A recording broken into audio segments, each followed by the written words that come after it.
they do competition with anybody. If I offend you, forgive me. Oh, tó bá ti sanwó fún Ṣẹ́gun nàbí o. Ẹ fẹ́ jókù. Alákọ̀bí. Ṣẹ́gun nàbí. Alákọ̀bí. Sábà mẹ́la. Anybody. Anybody. Any bobo bobo bobo bobo. Anybody. Mo ló ń folú. Ó gbà mí bó ṣe rí mi láti finishi. Délé mo ló ń folú. Ẹ jẹ́ n sọ̀rọ̀. Délé o délé o.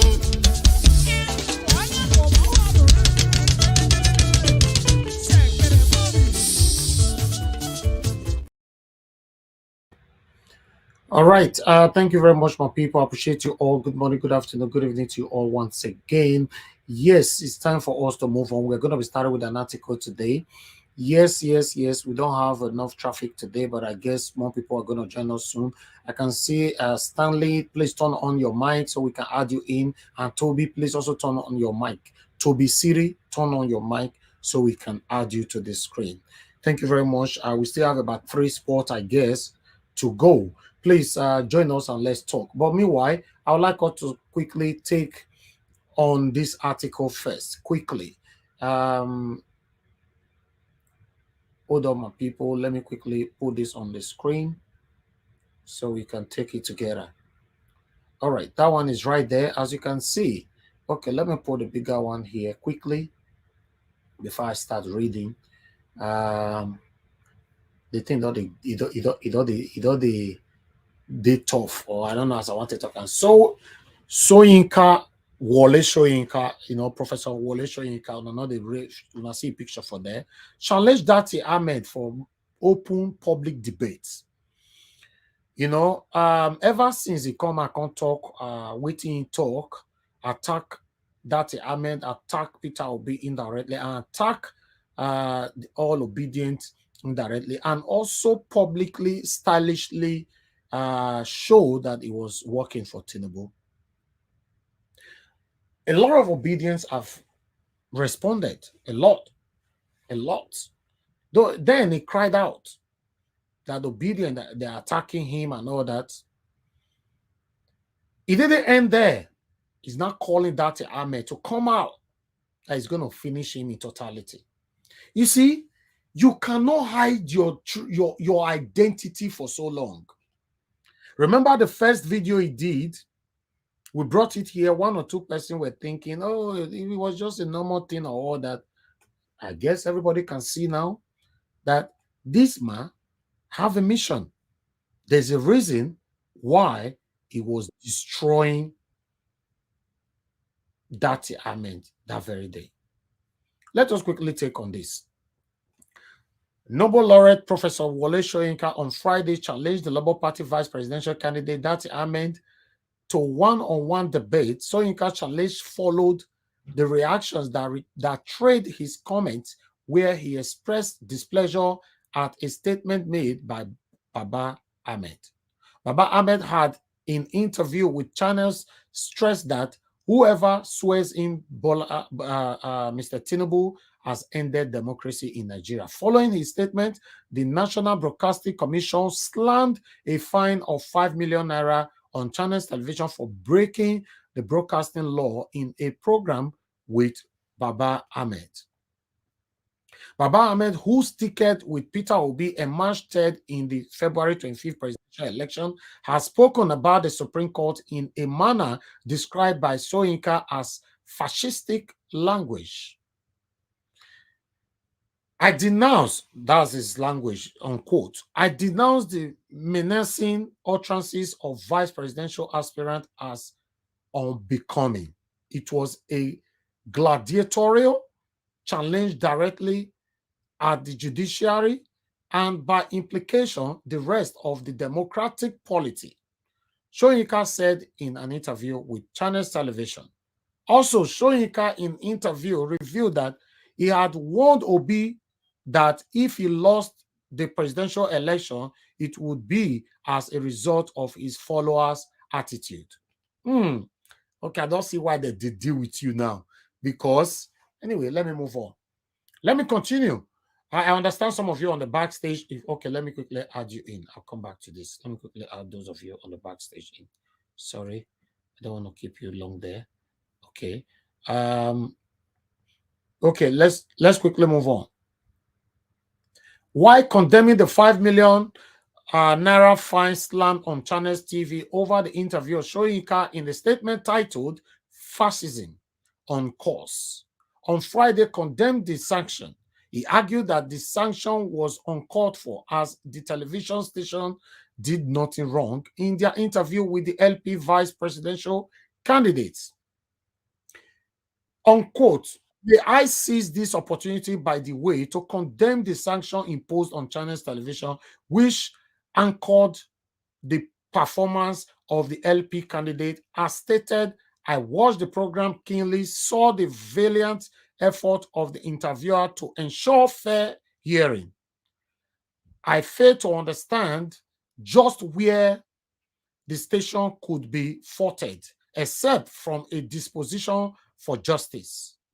To sustain that penalty is to give joy to others who turn the internet into a sockaway for their rancid emissions, yet feel that others should be silenced.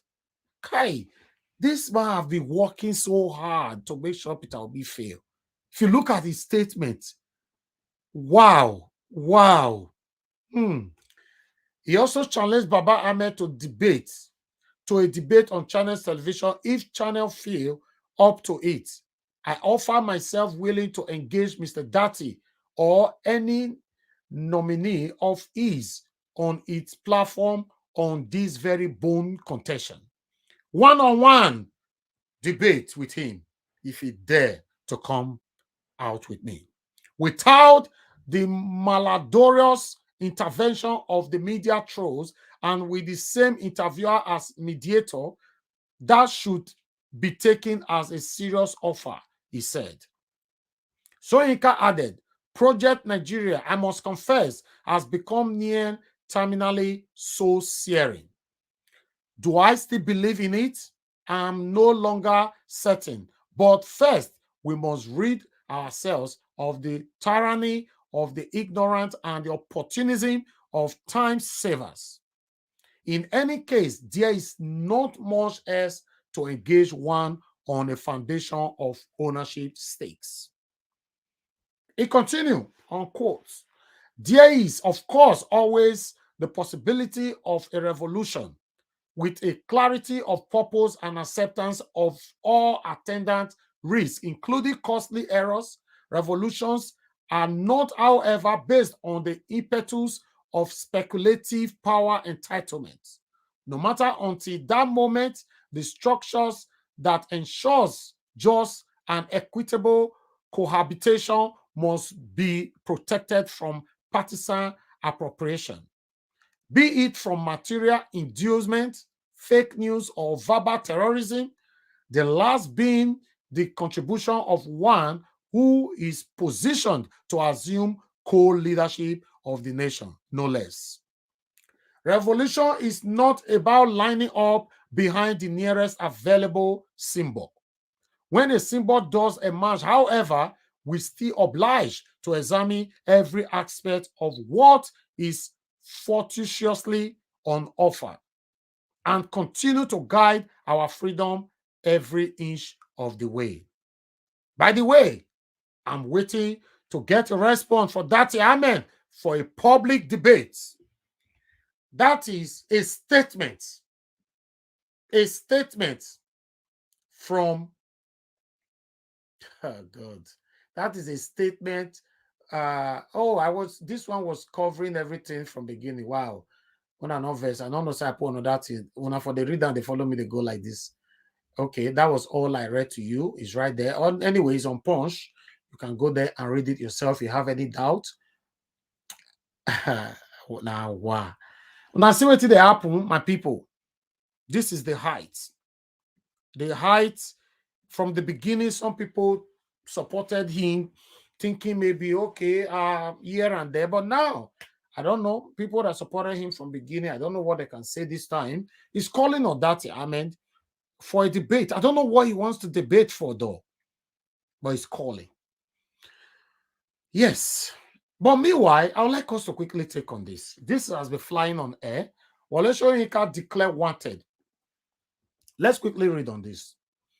You know, as you can see right there, let me put the one I can see properly. It's quite tiny though. You see, this is our gongo wipe for eyes, so might see whether I'll use it to see well. Okay, let me see if I can. Let me strain my eye because I'm reading from the screen. I don't have the hard copy on my computer. Okay, do other Nigerians really think we don't read their history? A 31-year-old Oluwole Soyinka stormed a radio station and held a Beretta pistol to the head of a broadcaster, to prevent the victory speech of the winner of a declared election result. Wow. Wow. Soyinka, can you do this one? Give me those tapes. Give me those tapes or else. That was the statement.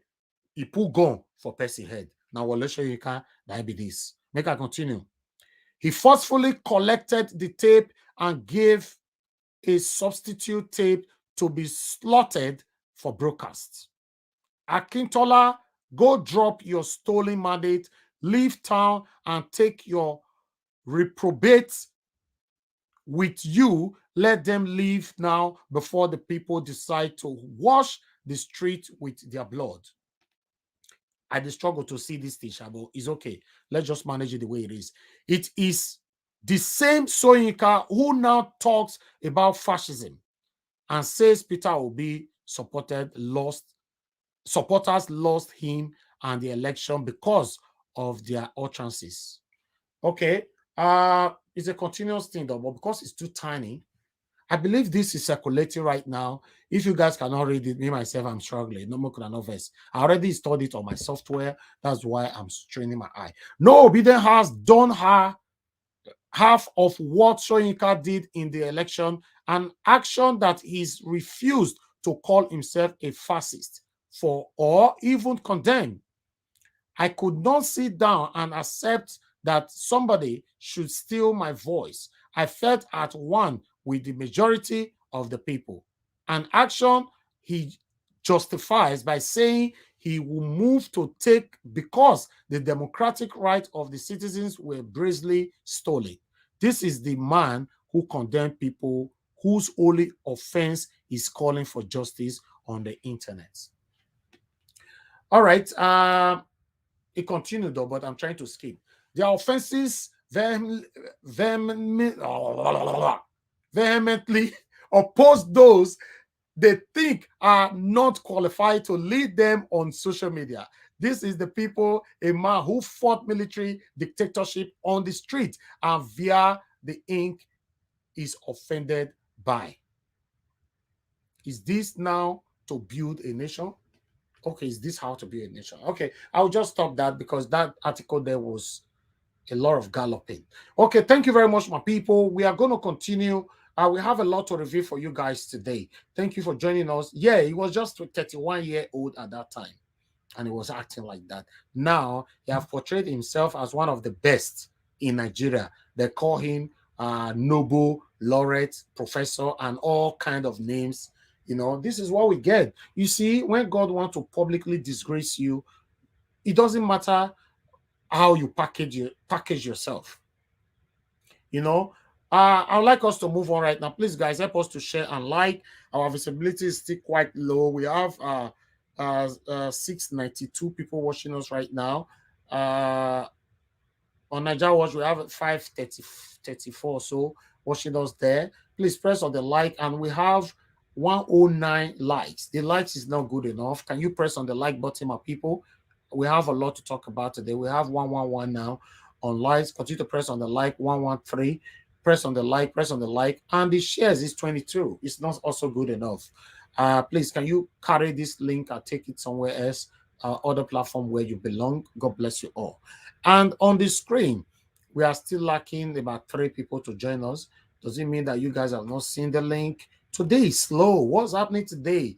We are struggling to gather people, and we are struggling to like. We are struggling to share. We are struggling everything. What's happening, my people? Let's shake ourselves now. If you're not tired, if me tired, what will go happen? It's the truth. If una they show to me now, so una tired, una not feel share, una not feel like, right? He want buy if me constantly tired. I can say, okay, I don't want to come out for 3 days. I feel do more. Sometimes I don't want to come out. It's not easy. So let's continue to push ourselves. Not be small fight. Oh. Many God are revealing more to us now to see that a lot of them are fighting us. You know, this is not nice.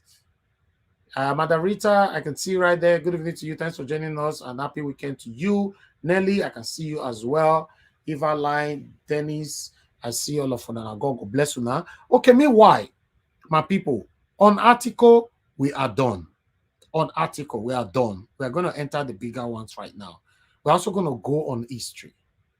Okay? But before that, let's listen to what this our obedient brother have to say here. His name is Uwakobia. Yes, Uwakobia. Uwakobia. I don't know if I pronounce his name properly, but that's his name. But let's listen to this quickly. Thank you. You're welcome back to the morning show here on Arise News. Nobel laureate Professor Wole Soyinka has challenged the vice presidential candidate of Labour Party, Datti Baba Ahmed, to a public debate following the criticism trailing his condemnation of Baba Ahmed's recent denouncement of President-elect Bola Tinubu, the judiciary, and Nigeria's democracy. Soyinka, in the piece yesterday titled "Fascism on Course," also addressed the censures he is receiving from Obedience, the supporters of Peter Obi, Labour Party's presidential candidate, declaring that the seeds of fascism in the political arena have evidently matured. Baba Ahmed had, in an interview, stressed that whoever swears in Mr. Tinubu as president has ended democracy in Nigeria. Last Wednesday, Soyinka had denounced what he called the menacing utterances of the vice presidential aspirant as unbecoming, adding it was a gladiatorial challenge directed at the judiciary and by implication the rest of the democratic polity. Chris Nwokobia is convener, Country First Movement, and spokesperson of the Datti Presidential Campaign Organization. He joins us at this point to respond to some of those issues. And I want to say this clearly. Nigerians are listening to me. Labour Party is lucky to have a monstrous, fierce and passionate movement. Like they have a defense that is watertight called the Obedient Movement. Most of us are not members of the Labour Party, but we're defenders of the mandate of Peter Gregory Obi. And we're fierce, we're intellectually sagacious.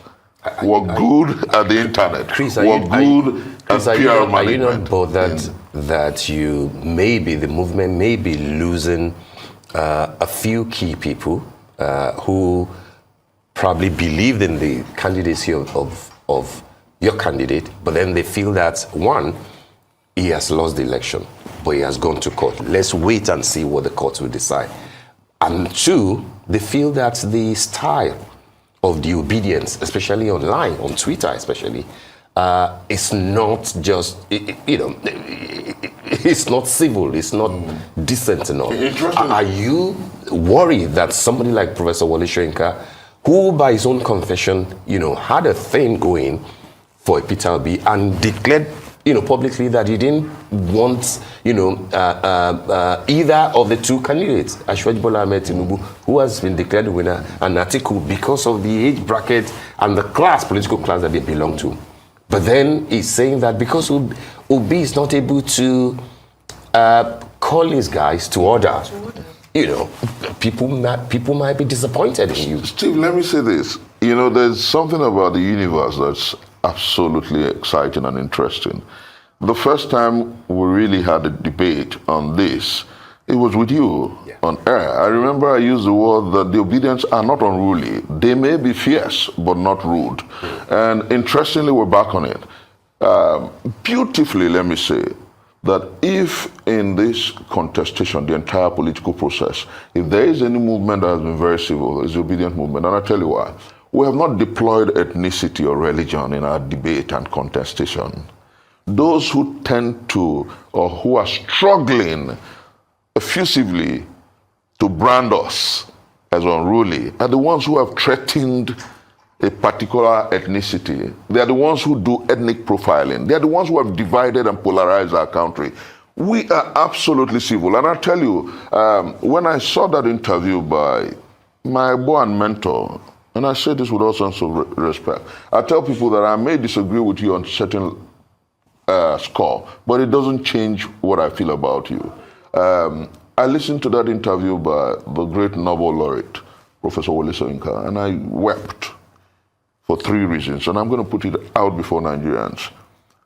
My boy and mentor left issues about ethnic profiling, the killing of people and voter suppression in Lagos, and dwelt chiefly on Datti's comment about those who are interested in swearing a man whose mandate perhaps and the declaration of his election, his victory, does not tally with the provisions of our law as a problem.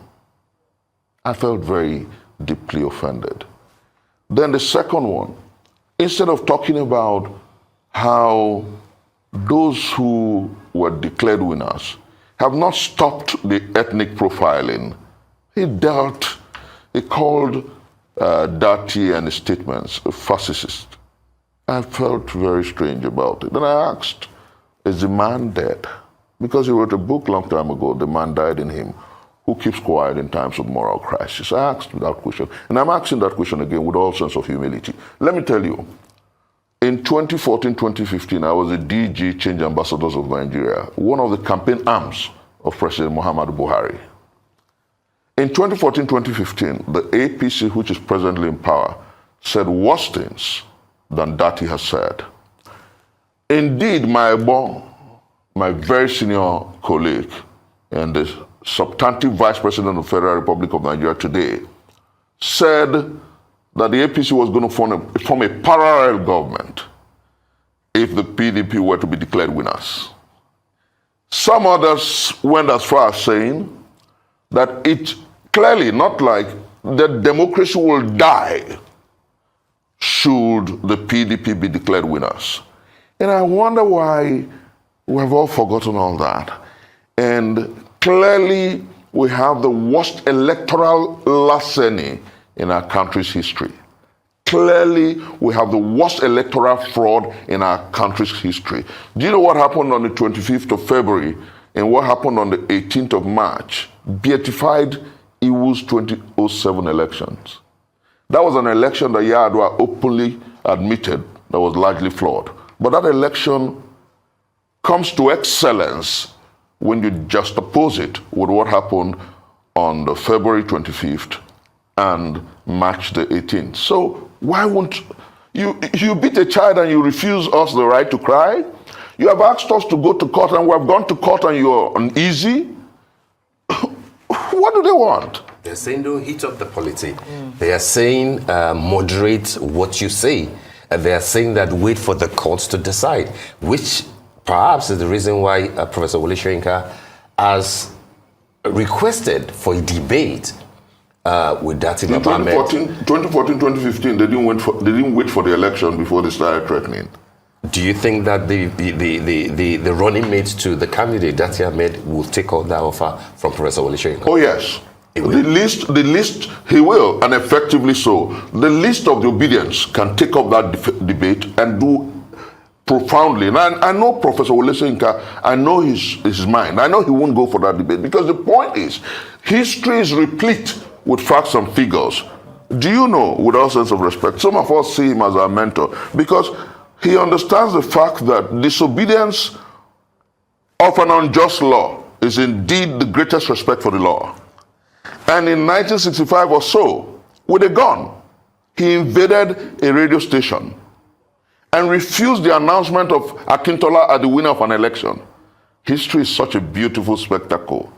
And I think that I implore my boy and the esteemed laureate to understand. He was a young man then. And so oblige the young people who are saying that on the mandate given to Peter Gregory Obi by the Nigerian people, they stand. In fact, let me put this, let me show you what they showed to me today. Like I said, except you have something different from what I have here. Let me put this on screen. Let me put this on screen. I was disappointed. 1 minute. I was. Just 5 people. 9-day protest. 5. For London, the capital city. I was like, Abi, they never start. He said, oh, he reached there for 11 o'clock. He can come on for there for almost 3 p.m. this evening. He says, see, Anna, look. None of them were angry.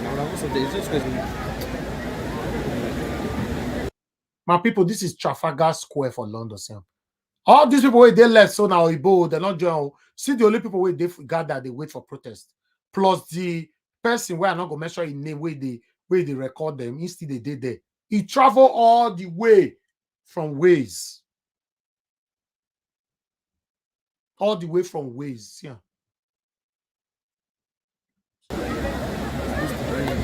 Like I said, except you have something different. If you have something different, that is fine. We can't continue like this. The hate is too much. Thank you very much, Madam Rita. I like this. You know, yes, even though there's so much hate. The hate is too much.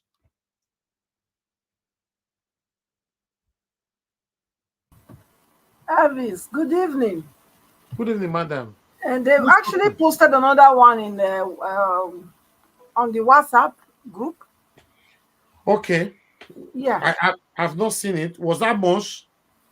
Yeah, it's more than what we are seeing now, right? Yes.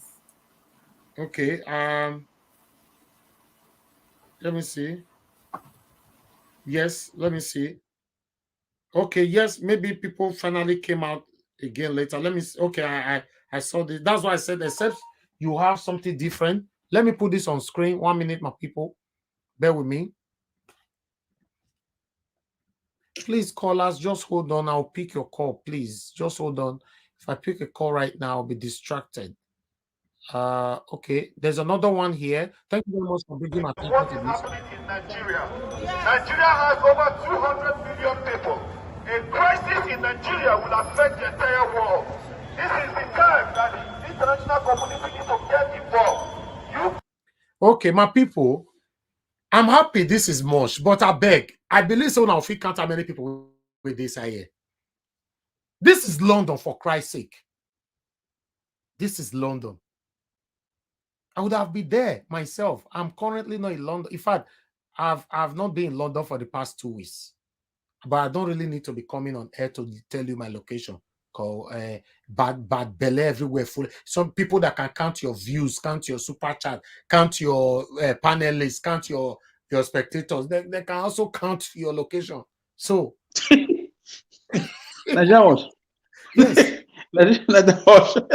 Please, you don't make me laugh a bit. Please, let me just come here a little bit here. See, and if it is all about if it was a superstar that is coming to London now, everybody everywhere will be sold out. Exactly. Davido and the rest. We don't know what we want. We are not everywhere. We are not ready yet. We are not ready. We are still enjoying it. Yes, we are not ready. When we are ready, we will take this country. Thank you for coming in. Thank you. Yeah. You are not ready. Yeah. Look now, look, you know, may God bless bless you, madam, for drawing my attention to this. But look, the evil is the one where they say a big pass people will come out. You say me count and you see say people with this side not reach 25. Or let's say man, not be like side they exaggerate, maybe 30. For London, a whole London. Honestly, if I can just say so, honestly, it's really very disheartening. You know, it's really very disheartening. But on a second thought, I'm just, you know, I'm one person that sometimes I like to make an excuse for people. I'm just trying to say, okay, could it be because this weekend is an Easter weekend? A lot of people are, I'm just trying to make excuses. But is Easter more important than where? Madam, It's not like I get you. Can I draw your? Let her finish. Okay. Let her finish. You come in. Go ahead, madam. Okay, so I'm just, like, as I feel, as when you were saying it, like, I feel the sadness you're feeling is the same thing that I'm feeling. When you showed the first piece, this thing, I was like, whoa, like, before this other one came out. So my own, I feel the same pain as you. But sometimes you're feeling something, you just want to use something to maybe numb your pain, a kind of. So maybe what I'm saying is a kind of trying to numb my pain. It's okay, maybe, let's see. Probably because it's Easter weekend. Probably, I'm just saying. Like, I wanted to say that I don't want to use that as. Do you know, Madam Nena? Do you know if I have to agree with you? Probably because of Easter weekend. Do you know just yesterday here, Davido clear everywhere for the whole London. And I was going to come to that. Yes, I was going to come to that for the person that said about superstars, and it comes down to some of the things that sometimes I feel like our people have what I call misplaced priority, and that's unfortunate reason why most of these people at the top want to remain at the top, because they have seen every other person who is not there as people who don't have brain to think. As long as you have what it takes, right? As long as you have what it takes, all they want to do is just to sing the praises of people. And you ask yourself, that person you're busy singing his or her praise, don't you aspire to be there? You understand? So it's, I don't know. Sometimes I look at, honestly, when you were talking, a lot of things was going on. I say, God, is it possible that there is a diabolical something that's going on that is holding to tie our people? Is like, honestly, I'm just saying, is it possible that somebody is just somewhere cooking the mentality of as many people, as many Nigerians as they can cook, that our people are not thinking?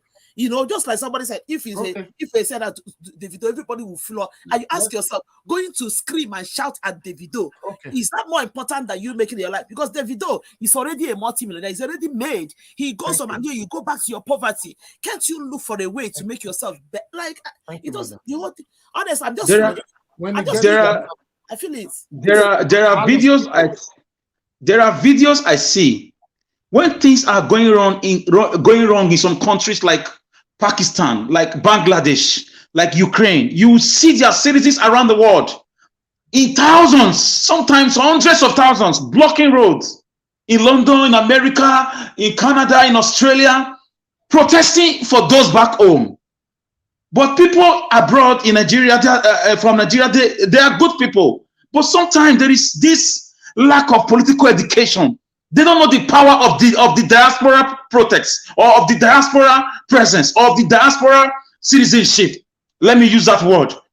You see sometimes, let me just round up. You see sometimes things are going wrong in different countries, even in Senegal. You see Senegalese in the whole of Italy, Spain, Holland. Everybody's out to their different embassies, telling the whole world what is going on with placards and video and everything. But in Nigeria, we prefer to go and wait for Davido and Wizkid and Kiss Daniel and waste our time and wallow in phantasmagoria. Thank you. And unfortunately, sorry if I must add this, unfortunately, most of these protests you saw of other nations, you see most Nigerians join. I remember there was a time they were doing this, the march on the Black Lives Matter and others. I live in the US. I know a lot of Nigerians that troop in to join in those protests. And this is a protest that will not even do anything to better your own country and your people back home. Yeah, I'm not saying there's nothing wrong in protesting about the injustice that is happening where you live, but then when it comes to your own, my people, they have a proverb saying my own, our own. So let's move on. Thank you so much. My people, for me, I'm very disappointed. I'm sorry that I feel this way. I'm disappointed. But it's okay. I know some of you will come now and say, wait till come concern you. I tell live my life. Yes, not true, Oga. Not true, madam. No verse. It's just that I thought we all are together. We are fighting for a better Nigeria. This is London. But it's okay. Let's watch this video. Taxpayers' money of over £5 million was spent for the Nigerian election. The UK and the British government and the British people had a duty to demand that the money they spent in Nigeria must count. The people's vote must count. Yes. It is the people that should determine who is there, and not a few individuals. and not an electoral vampire who is supposed to be neutral. He is the one that woke up in the middle of the night around 4 a.m. and announced a fictitious result. Okay, I just want to thank every one of you that showed up today on in this protest right there in Trafalgar Square. May God bless you all. Thank you. I understand you guys took your time to come out, despite that the place was counting, but you were still there. Thank you. God bless you all. Let's continue to do our parts. You know, for those of you that could not turn up, maybe you have more reasons which is more important than this, but I just want us to put more effort for this better Nigeria that we all are talking about every day. We need to put effort to it. If not, we are not going anywhere. I will grow old, you will grow old, our time will pass. As we they talk now, our children will still start to they talk. It's not nice. It's not nice. Thank you very much. Prophet Elijah, thank you very much for your super chat. Mother Rita, thank you so much. Seven Girl Mede, thank you very much for the super chat. Grace, thank you very much for the super chat. I like the comment from you and Mother Rita. Let them have more have more to calculate. All right. This is what we passed. We passed through a lot here. It's not easy, but it's okay. We are here for a better Nigeria and we are doing our parts. You know, I think let's move on. Let's talk.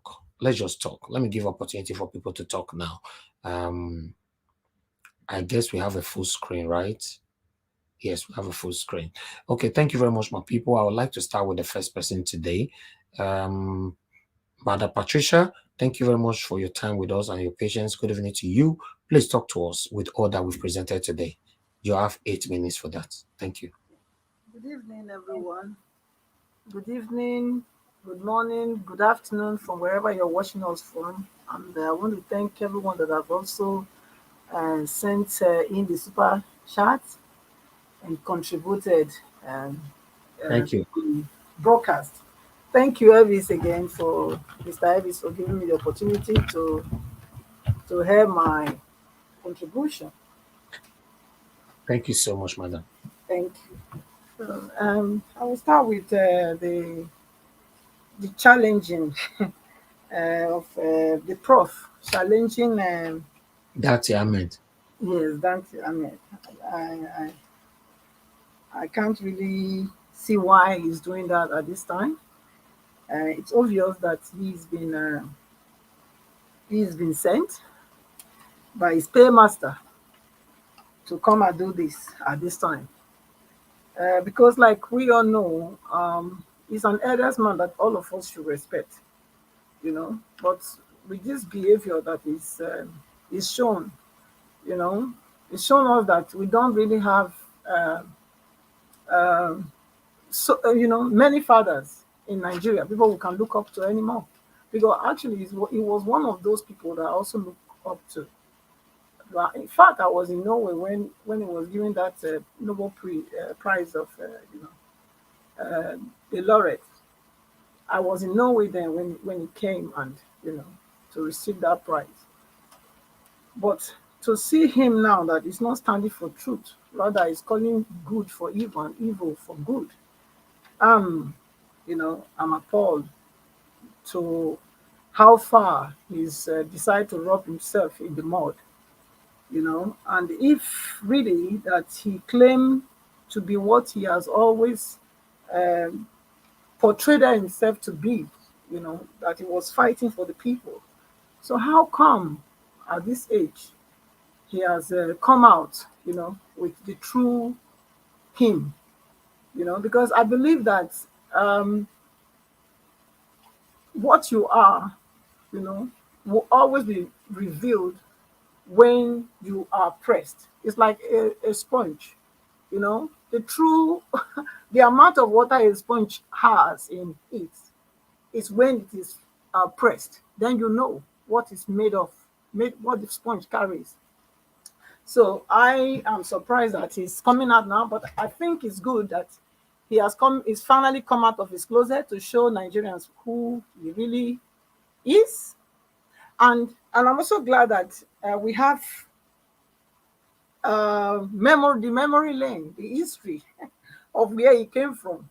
You know, I'm shocked to know that even in 1965, that he did something like this. You know, something even as more draconian, you know, than what Datti Baba Ahmed said. I mean, what did he say that warrant him now coming out to, you know, call him fascist, for example? Who are the fascists here? I mean, it's clear that, you know, whatever Dante has said and whatever the Obi movement have been doing, you know, we are proven to be obedient all the way. I think we have been more social, you know, following the constitution, maintaining peace, law-abiding people than the other camp. You know, where was he when all these threats were being poured out? You know, where ethnic profiling were being done? You know, where if you were not an Igbo person, don't come out. If you were not a Yoruba person, don't come out to vote. Where was this man? Where was he?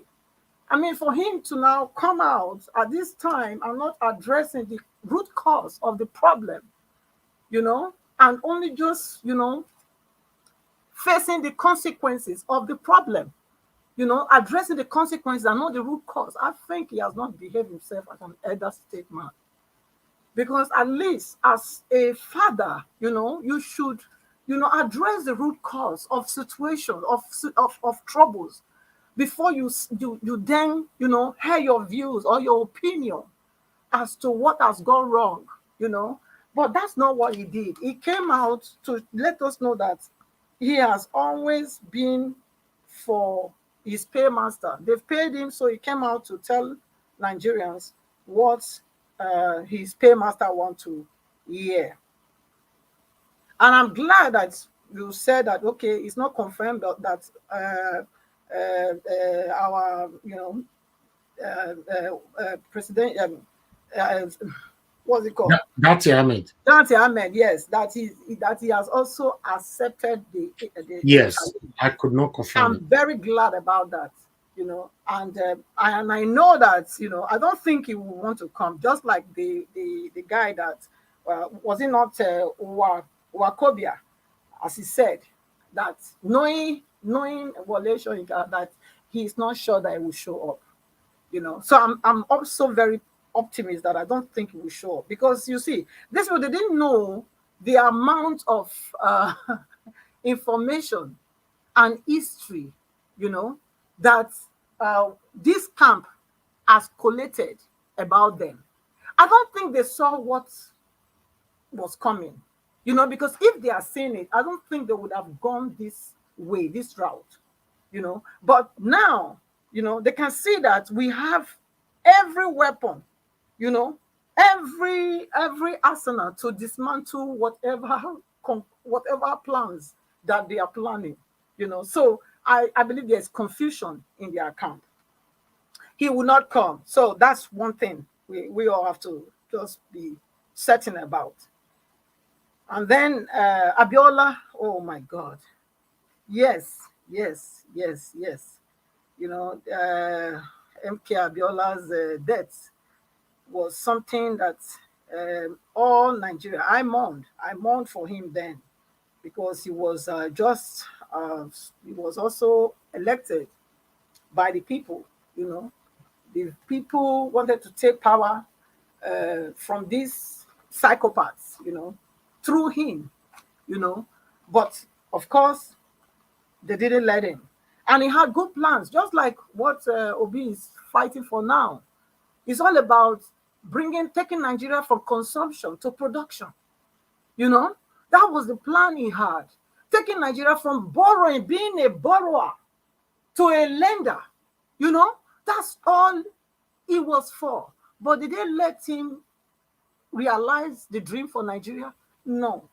But this time around, I can tell you that it will be a realization, and it will be a manifestation, because this is the right time. So we should not be afraid of anything. Obi, our president, will not in any wise leave Nigeria, because he's working in wisdom, because that is where they will get him. If he by mistakenly leave Nigeria, on his way coming back, that's when they will now trap him. So the best thing for him is to stay put. Whatever they want to do, let them do it. And I don't believe, I'm very certain that they cannot touch him, because they know that if they try it, which means they want to set the whole nation on fire. Though we are not threatening that if they swear next president, elects in, that will make the country ungovernable. No, that's not what we are saying. We are going through the legal process. Nigeria has a constitution, we have a law, the law of the land. We are law-abiding people, so we are going to follow the due process. They told us to go to court.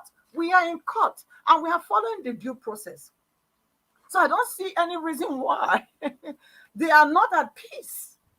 Even though they are the one that sent it to court, we are in court, but they are not at peace. So which means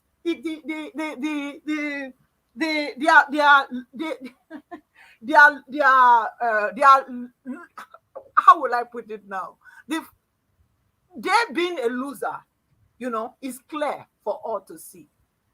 Because if you mean that you won the election and you've told us to go to court and we are in court, why are you now not at peace?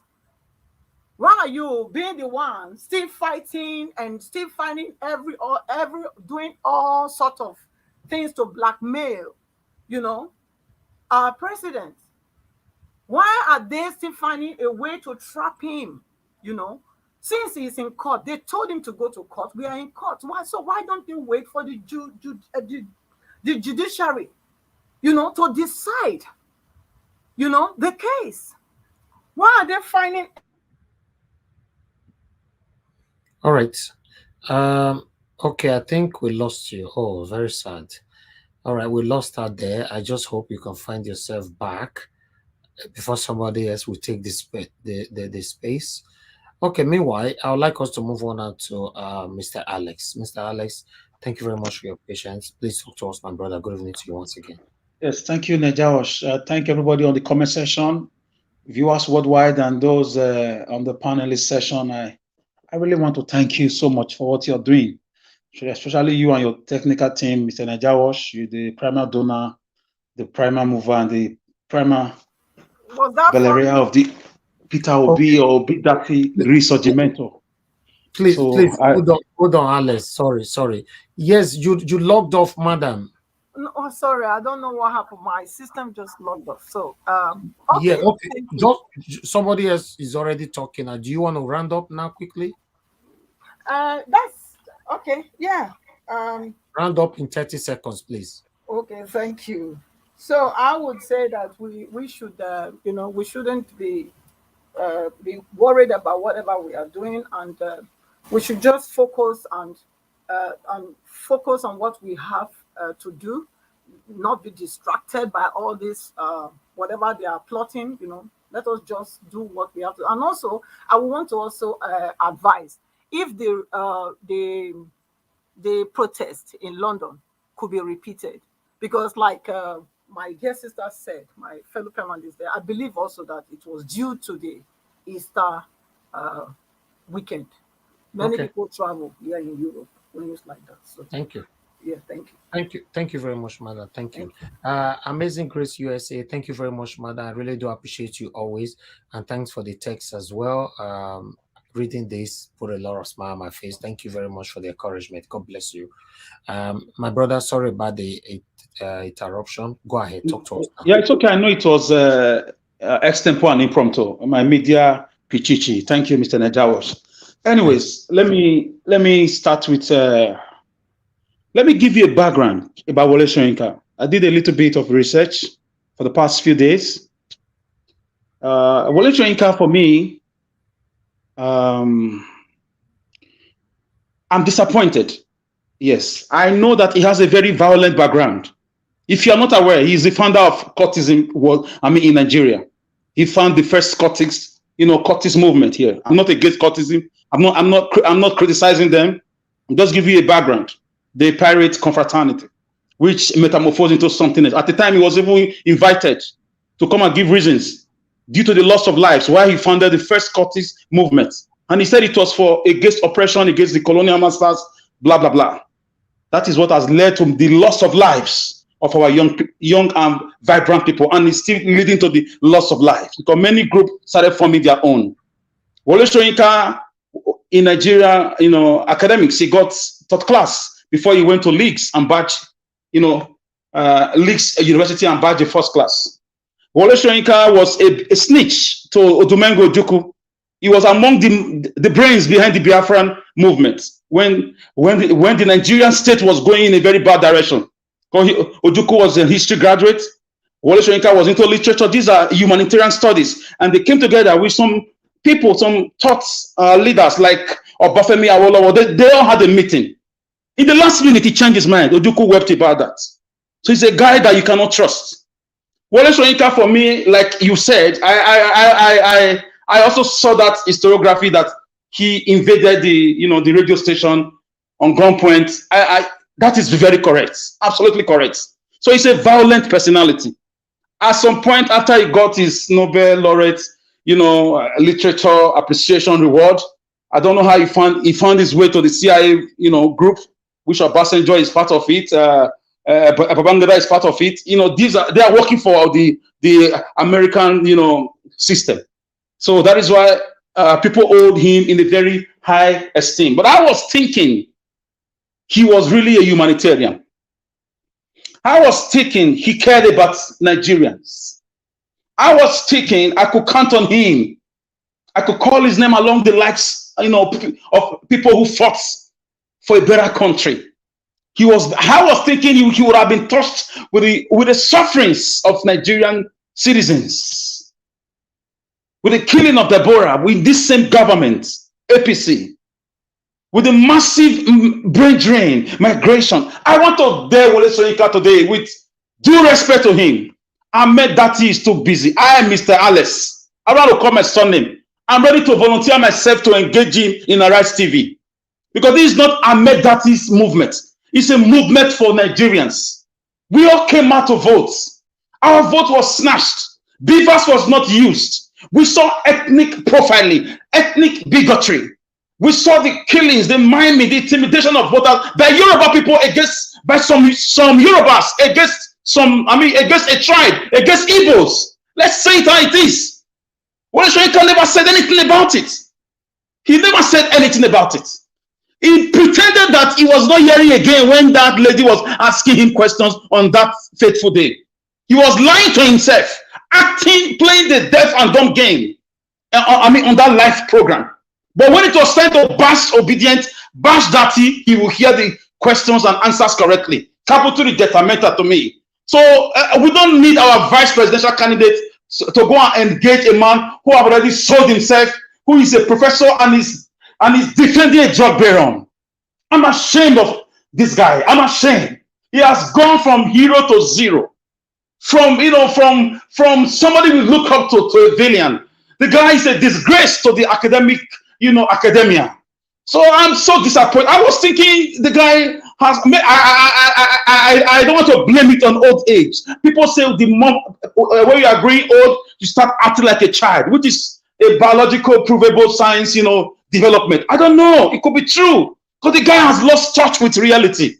He has lost touch with the suffering masses of Nigeria. I know he's the CIA members, and CIA members get up to $3 to $6 million per year from the American system to look around the world for threat against the U.S. states and their dominance. So Wole Soyinka, for me, should know better. He has touched, the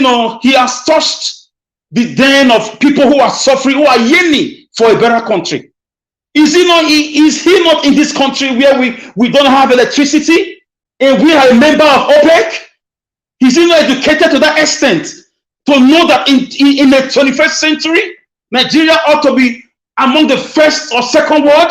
Was it not here in 1977 when Singapore, Malaysia, Vietnam all came to Obasanjo during Festac 77 to beg for loans, to beg for agricultural, products for their own agricultural Eldorado? Did he travel? I will just excuse him because he's old. He's about 80 something now, or close to 90 if he has not also reduced his age, because he is a bandwagon, he's part of the bandwagon of drug lords, of criminals and political manoeuvrers. I'm disappointed in him. So you should not call on Obi Datti. You should call on anybody in the Obi movement. We have 1,000,001 people who can take him on history, fact-checking, up to date of the daily struggles of the Nigerian people and of the elections that took place nationwide. How ballot boxes were, snatched. How policemen were just acting like accomplices, staring at hoodlums. Sent by the ruling party to cause mayhem, damages. We all heard a popular Nollywood actress, Choma Chukwuka, how she cried out and made video about molestation, about the activities of the Nigerian police. Did Wole Soyinka travel when a woman was almost killed? Her face was almost blinded, her eyes were almost blinded. She still casted her votes. My God, how are the mighty falling? Tell it not in Gads. Publish it not in the streets of Askelon. Lest the daughters of the Philistines rejoice, and those who do not like democracy triumph. Soyinka should be ashamed of himself. His children should be ashamed of, and the American CIA body should call him to order. This is not the job of a CIA to defend a drug baron. Why is he hiding from Tinubu's antecedents? Why? Let me move to MKO Abiola. I respect him so much. Let me also establish a little bit of a foundational issue with MKO Abiola's personality. I used to be very emotional until I got to school. Until I got to school to read, and I found out MKO, for me, he has a conflicting background. He won the elections, landslide, no doubt. But guess what? I'm sorry, I've got news for you guys. MKO Abiola was part of these military guys. Allegedly, he was doing business with them. He was allegedly the one sponsoring some of the military coup of the 1970s, the 80s, and the 90s. They collected money from him, made him contracts. He was among them. If you can remember the famous Fela music, MKO and Abiola, MKO Obasanjo and Abiola, international thief. So these are part of the criminality. When he campaigned, the reason why Obi is not being targeted now, or God is helping him, Obi has not been part of their business cartel. Only God knows the kind of business, because Tinubu was part of MKO's gang. Don't forget. So I don't know. I cannot judge a man who is dead. I'm only telling you what I read and what I found out. MKO was part of it. This is why it was easy for them to crap him.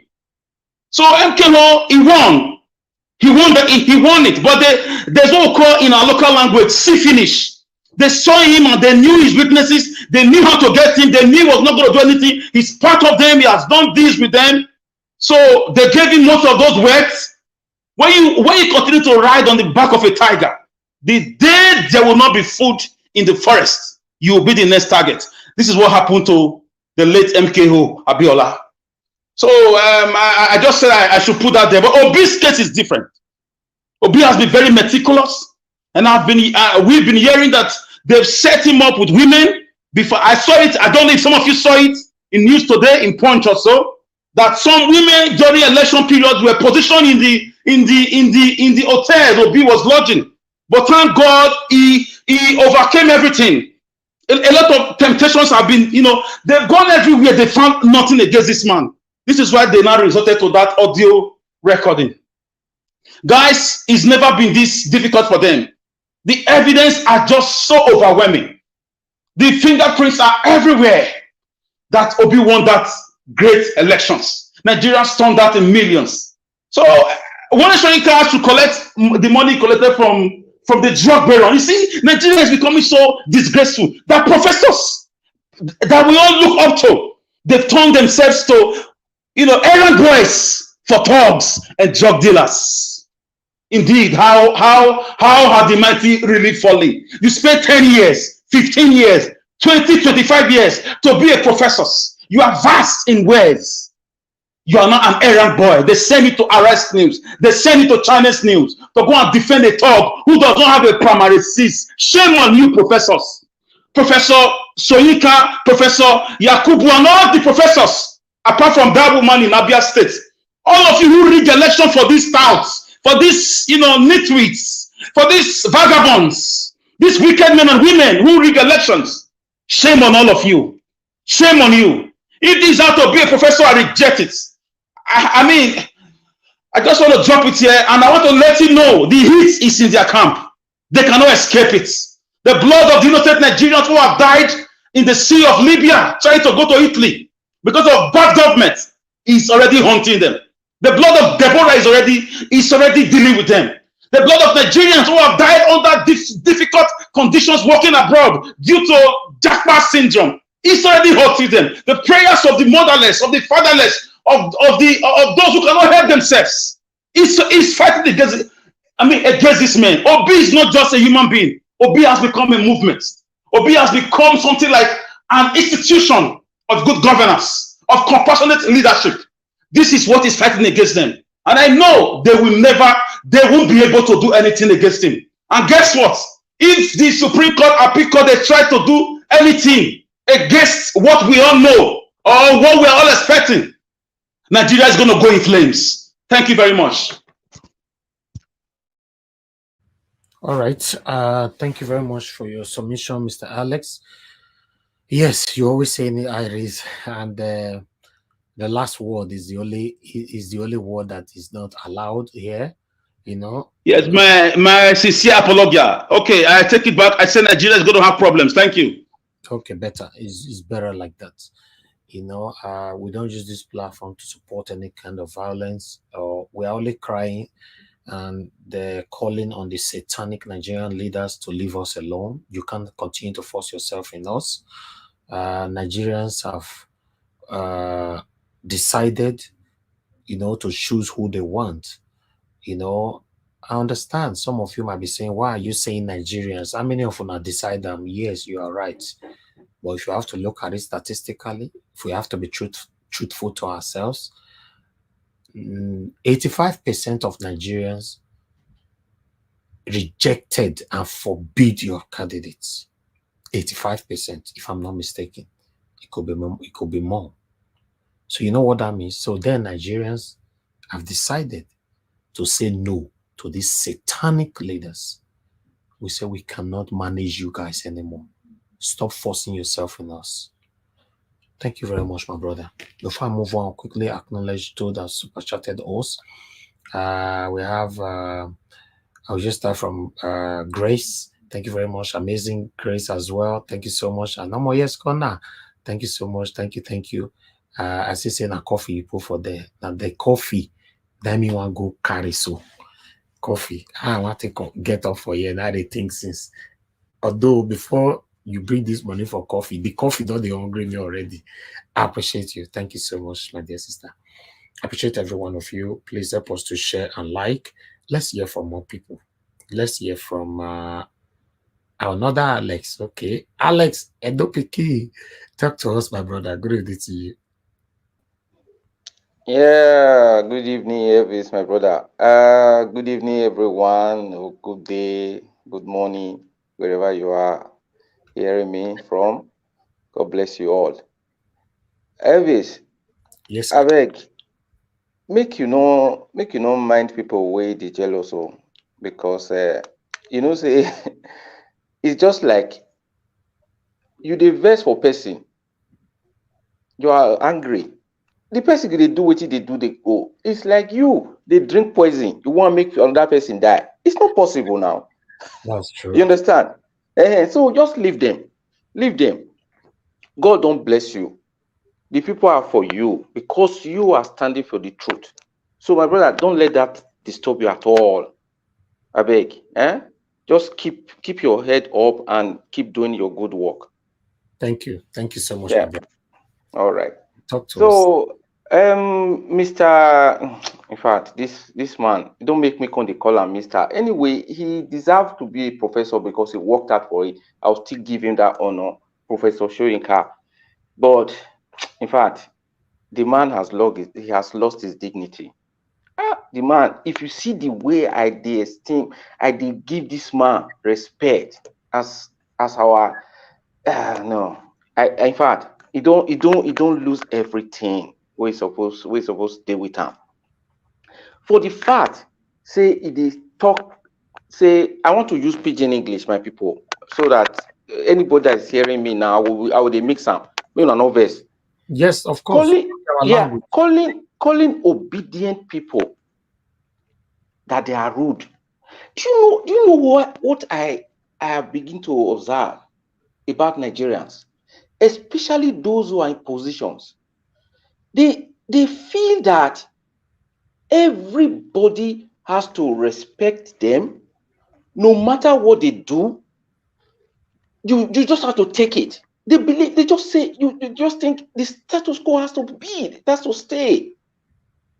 Because the reason why they are coming with these thoughts or these words, like people on Twitter or wherever they are being rude, I begin to ask them, what is rudeness? What are you people really emphasizing on that they are rude about?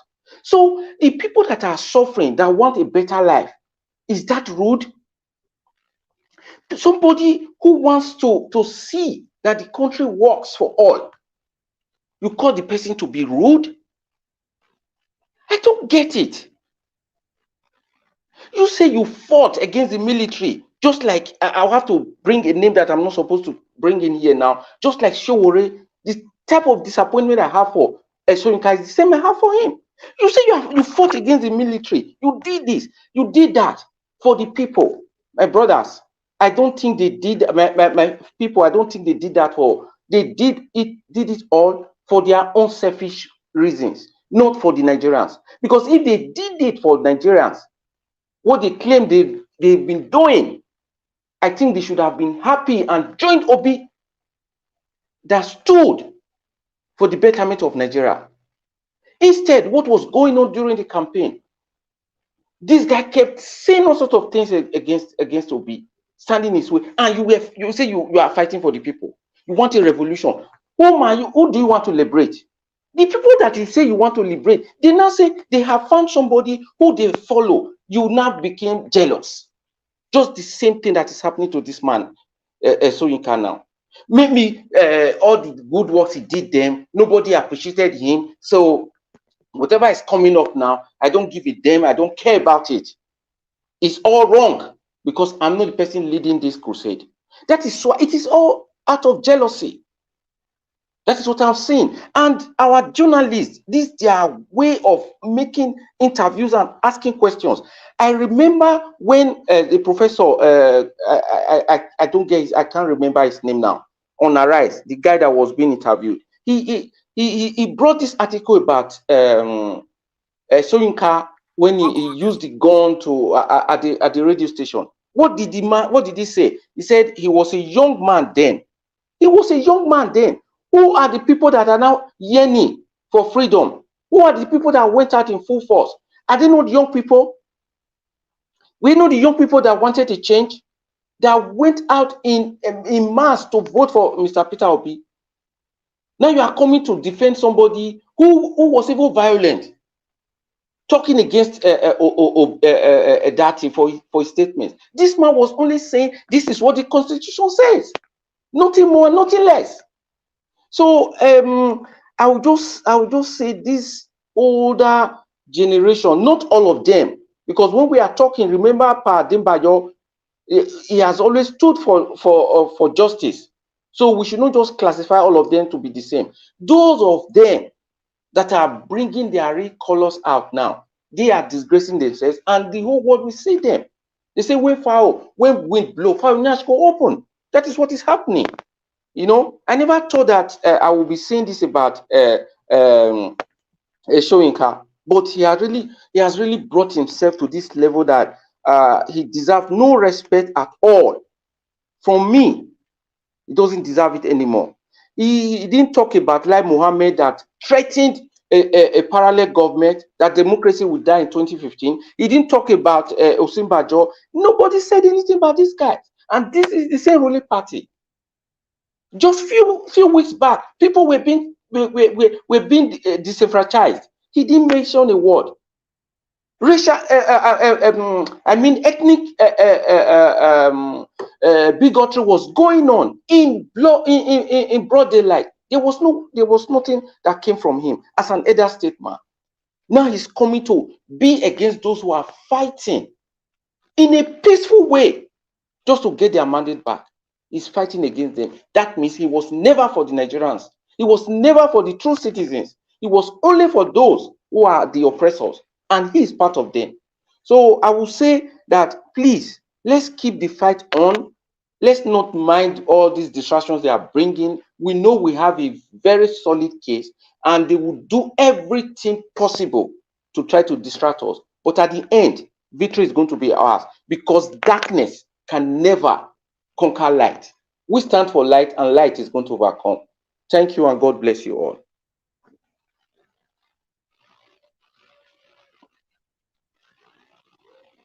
Thank you very much, my brother. Thanks for your submission. God bless you. Okay, let's hear from the next person here. I try to get my coffee, you know. All right, my people, I've been making a help us share, making a like. You know, let me hear from Izewan. No, sorry, not you yet, Izewan. Go is me. No, you yet. You already called my name. No, you yet, sir. Please. Okay. If it was a man, no problem. But if you're not gonna let me pass in there, I don't want problem. she's at all. Listen, Elvis, if he wants to go, I can wait.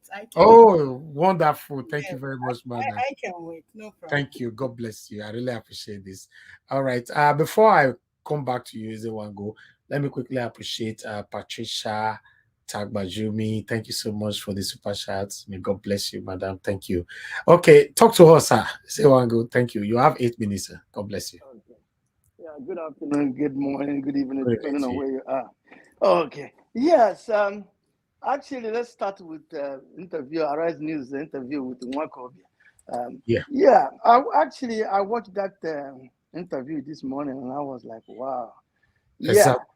Yeah. After watching it, I was not very pleased with Wole Soyinka. However, I've already not so much have regard for that man, because I used to have regard for this guy when we were in secondary school with all his achievements and everything, his books and all his literature books. So he's a very well-learned man. He's an intelligent man.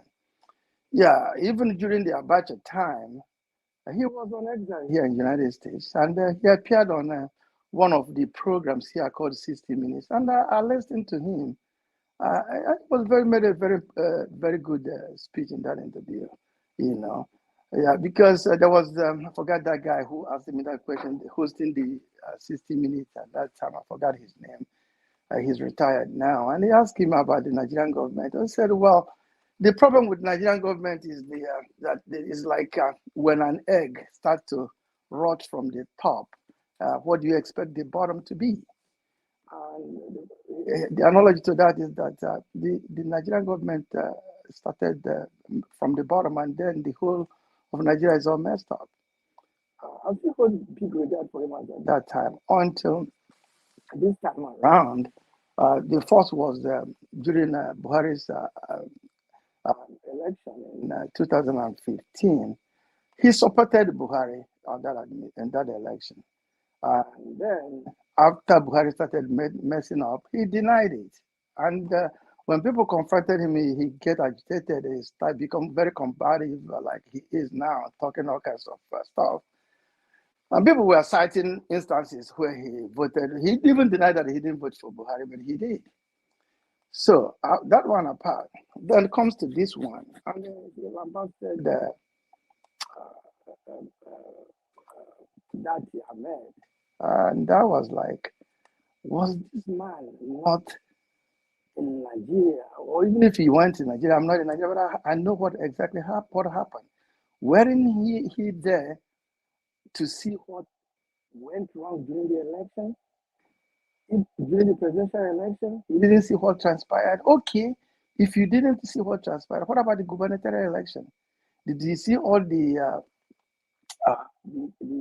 killings and all kinds of thuggery in Lagos State? Bayon Onoga, FFK, Dela Aleki, all these people making inflammatory comments, things that could set the country ablaze, things that are very, very divisive, very tribalistic type of thing in Nigeria, which we call ourselves one Nigeria. And this guy didn't see all these things and came after Datti Ahmed. And then I was like, oh my God, this guy, I don't think I have the same respect I have for you anymore. And then this morning, when this Wako was being interviewed by this Arise guy, he talked about his activity in the 60s. And that guy, I don't know his name, but I did make a comment on that guy. I said, this question he asked. Sir, your voice is not too clear, though. I think really? you are talking from something. Just take it out. Anything you are talking from, talk directly to your gadget. Thank you. Okay, hold on. Let me see my.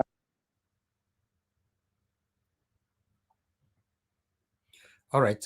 Before you do that, Mr.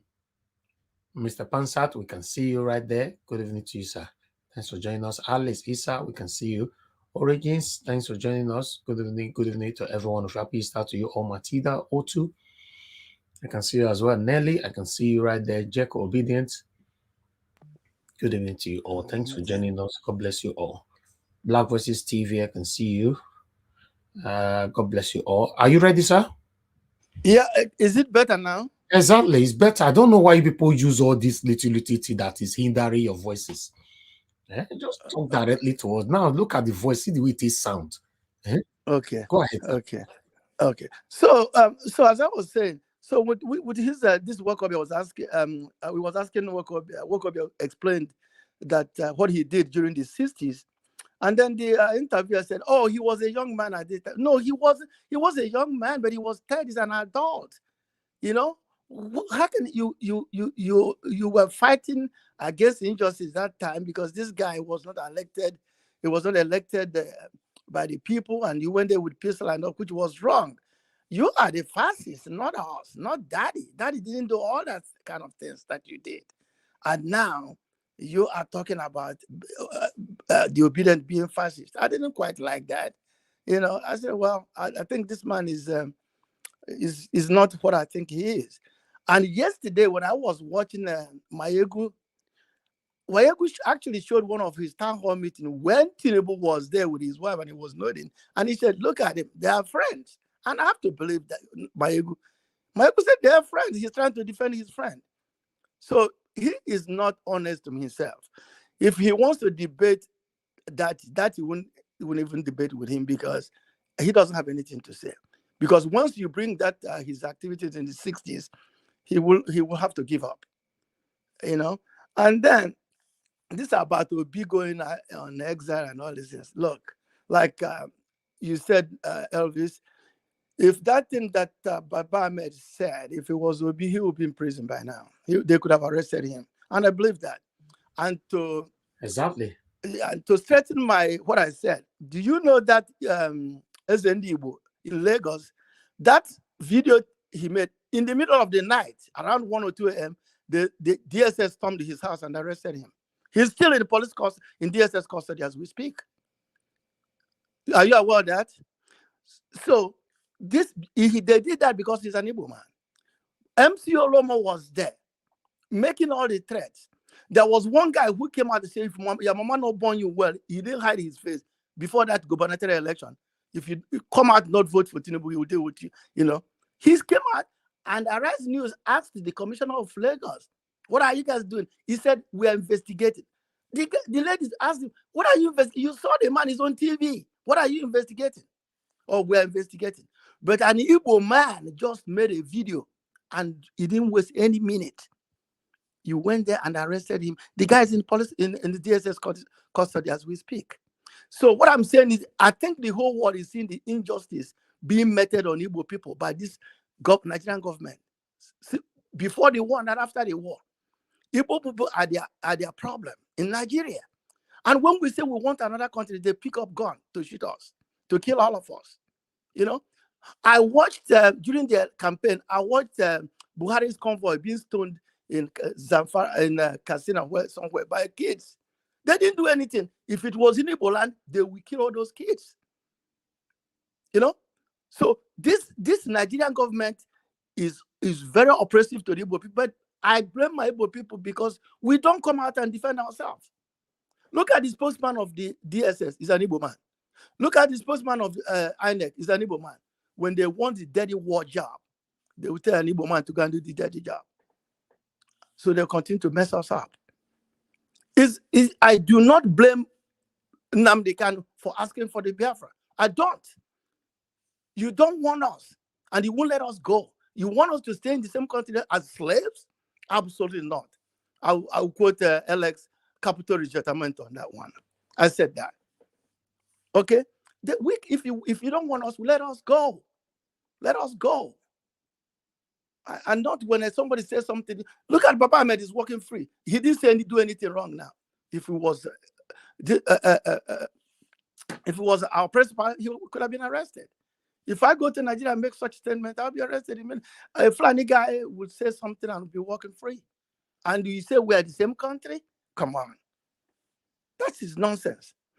Well, coming to the protest, the problem with protest of our people is that I don't give excuses for anybody, but sometimes there is, in this country where we live, we work to make our living. We make our living by working. Some people might be scheduled for work and they couldn't get a day off. And if they don't go to work, they could get fired. It's not like Nigeria. It's like myself now. If I don't go to work and I don't get a good excuse for, if I didn't get the permission for that day, I cannot just say, "Oh, if you don't give me that day off, I have a protest to attend." To hell with that. It can do that. You do that in this country, you get fired. You get fired and you start all over looking for another job. So that's the excuse I will give for people who absented themselves from coming because of that. But another one that I wouldn't even give them excuse, which a lot of us here are corporate of, is that a lot of us here, I wouldn't say all of us, in the diaspora, especially in the UK and the United States. And for those of us who have been here too long and went to school and get a good profession, most of us are very comfortable. And we don't care about Nigeria. You tell them, I don't want to waste time for Nigeria. For example, myself, I came here as a young man. I came here at my 24. I was 24 years old when I came to this country. I am 63, going to 64 now. So I'm about retirement. Okay, I came here to go to school. I went to school, get my degree and everything, get a good job. I'm a professional. I'm comfortable. I'm very, very comfortable. I can say to hell with Nigeria. Actually, I can say that, but I don't. I'm fighting for other people. I have all my children here. They're all American citizens, and they are grown. They're never going to live in that country. They understand it. I try my best, but they understand my language. I speak to them in Igbo, but they can't speak back to me in Igbo. They go to Nigeria. They've been to Nigeria more than 5 times. Actually, we were there last year. Okay? So, but I do not think that they will go to that country and live. They don't know the culture. They don't speak the language fluently. It's all over for me and my own part of the family. If I retire and decide to go back to Nigeria, highest they will do come and visit me once in a while. But when I'm no longer there, they might not even come. So this is what Nigeria did to me. When I was coming here, I was coming to go to school and go back. But here I am. So, but I will continue to fight for Nigeria, for other people in Nigeria. Whenever there's going to be a protest here, there's going to be a protest here in Chicago, I think it's 22nd or something like that. I will go. I'll go so that things will be better for people. I have relatives at home, of course. I have brothers, sisters, cousins, and nephews there. I want things better for them, not for me, because my generation is already over here in America and they're not going back to Nigeria. All right, So, but not everybody has that kind of spirit. Let me go and fight for my people. Some people are very comfortable professional, making hundreds of thousands a year and stuff like that. They don't care. They live comfortable. They say to hell with Nigeria. As for Abiola, I don't know him that much. The only thing I know, when I was growing up in Nigeria, I used to hear fellas say international thief and sing him, his company called ITT then. That's so much I know. And there's a newspaper, I think it was Concord at that time, that was owned by Abiola at that time. That's all I know about him. I was here when he ran for election in 99 and won, and he was denied. So Everything they're saying about Abiola is what I heard from people. So I can really say so much. I've heard that he's the sponsor of the coups in Nigeria and stuff like that. Actually, I was in Nigeria when NPN was in power and Abiola was a member of NPN. Yes, I was still in Nigeria at that time. Yeah, but during their second term, I left Nigeria in 83. So I don't know.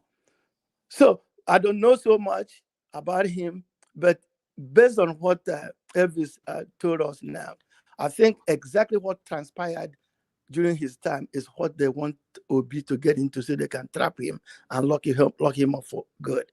The likes of what's FFK and the rest of them, they want to lock him up. But Obi is smarter than that. He's not going to get him into that. And as far as him leaving the country, he's not going to leave the country. The country belongs to all of us. And we're going to stay there. Even myself, I go there. I go to Nigeria almost every year. This year now, I'll probably go this summer or go in December. I'm not going to run away. Okay. And every time I go, I stay 1 month. Thank you, sir. Except last time I went home, I stayed like a couple of weeks. Okay. So my brothers and sisters, we will keep fighting for the country, for our people there, and for their betterment, and So and that's all we can do. But these people that is holding power, they are very satanic, and they are not willing to leave that power. I don't know how we're going to do it, but we have to keep trying. Thanks, everybody. All right. Thank you, Mr. Ezewango. God bless you, sir, for also taking us through a bit of your private life. I will support you on that. Many of us are in the same category. Many of us here now or watching us have their children abroad. Many of them, or many of us, have foreign passports. Many of us have good life abroad, if not all of us. Many of us can still choose never to go to Nigeria again. So yeah, I align with you on that. You're right. But because of our family members back home, and because of the love of our country, because home is home, that's why everybody's doing this. Thank you very much, everybody. Please help us to share this broadcast. And I want to see more likes. We currently have 800 people watching me. Our numbers have dropped, but we have 403 likes. Can you press more of the like? God bless you all. Every one of you inside that 403. Now, God bless you now. For those of you that will like again, God will also bless you. Thank you. All right, let's hear from Madam Ine. Thank you very much for giving us that time. Please go ahead. Good evening to you once again. Talk to us. Okay, how are you? Good evening, Elvis. Good evening, everyone.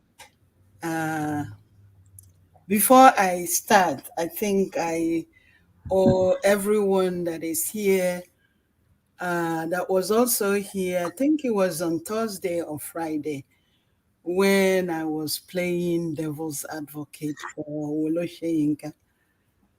And even though it wasn't like I was supporting him, but after that day, I actually went and read so much about him.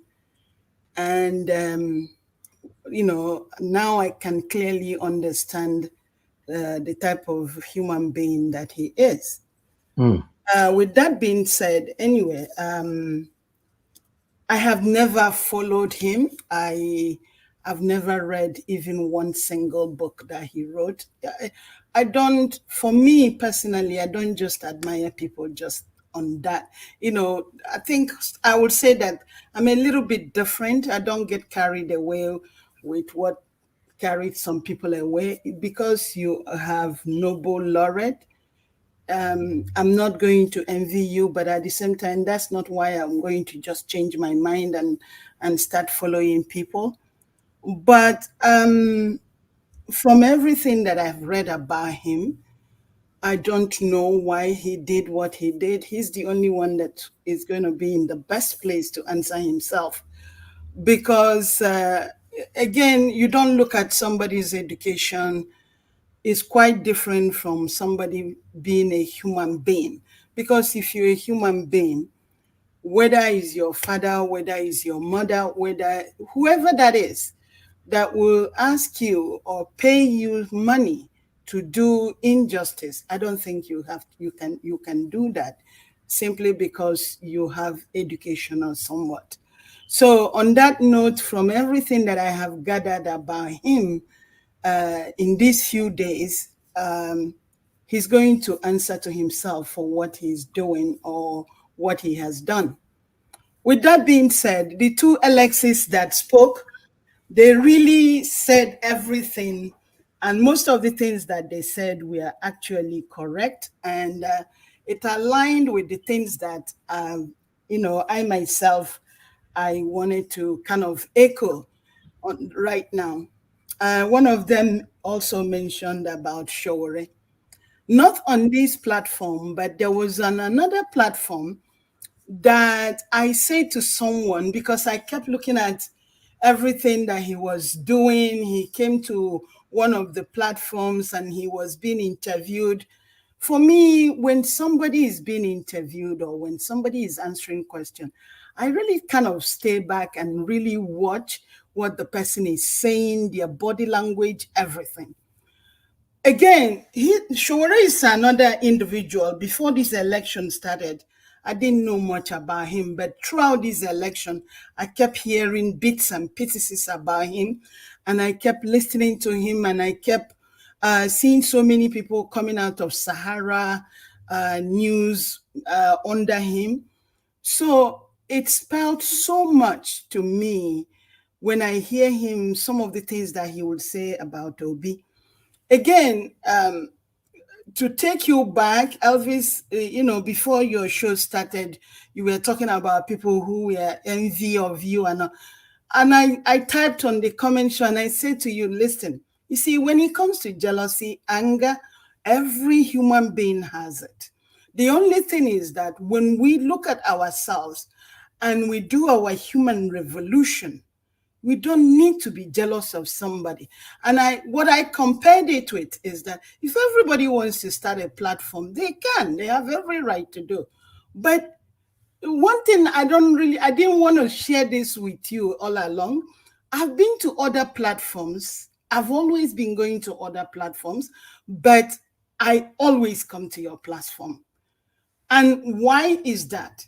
Everybody could be doing the same thing, but it's the way there's something different that brings me to this platform. There's something that is different that brings me here all the time when I have the time to attend a platform. So with that being said, I know it hurts because you're a human being, but I'm also encouraging you. You shouldn't even give it, don't give it any credence what people are saying, because you will always, just like what Obi is going through right now. And I also want everybody to understand, I've also said it in this platform, that Obi is not just fighting for himself. He's like the leader. We are all fighting this battle because each and every one of us has been touched with what is happening in Nigeria. And again, there was one day I also mentioned in this platform. I will never forget this young boy, 8 years old. He stole a Gary in Lagos and he was killed. Somebody put a tire over him and they burnt this boy. He was only 8 years old. Am I advocating for somebody to steal? No. But he's only 8 years old and he was hungry. But then people will steal money, people will take money, billions and billions of naira and dollars away. Nobody kills them. So where is then the justice with the things that has been happening in Nigeria? So I keep saying it, the blood that has been shed in Nigeria is too much that these people really needs to be out of the way. And with the video that you played about MKO Abiola, why I said that one of the Alexis that mentioned about him, they are really, what they said was really true. Because if you remember also, it's also in history, he was the one dealing with all these ITTs, breaking all the lines for the telephones that never worked. And they put so much money in that ITT business, and it never worked. Not to say that whatever Abiola did, that deserves for him to die the way he died, or nobody should take away anybody's life. That one I do not agree with. But the difference between him and Obi is that when you partake with a devil, be well aware that they will get you. But Obi has not done that. I've always said it whenever I had the privilege to talk on this platform. Obi has been selected by the universe. And that's why he does the things that he do. He doesn't speak anyhow, okay? He bows to everybody because he respects the humanity in everyone. The day that he cried about the young girl who could not afford a cooking oven, that tear was coming from his compassionate life, not because he's looking for a sympathy from everybody. That was just a compassionate, courageous human cry that came out of him that day. And because to me also, I look at it, there's so many things that we can do in Nigeria.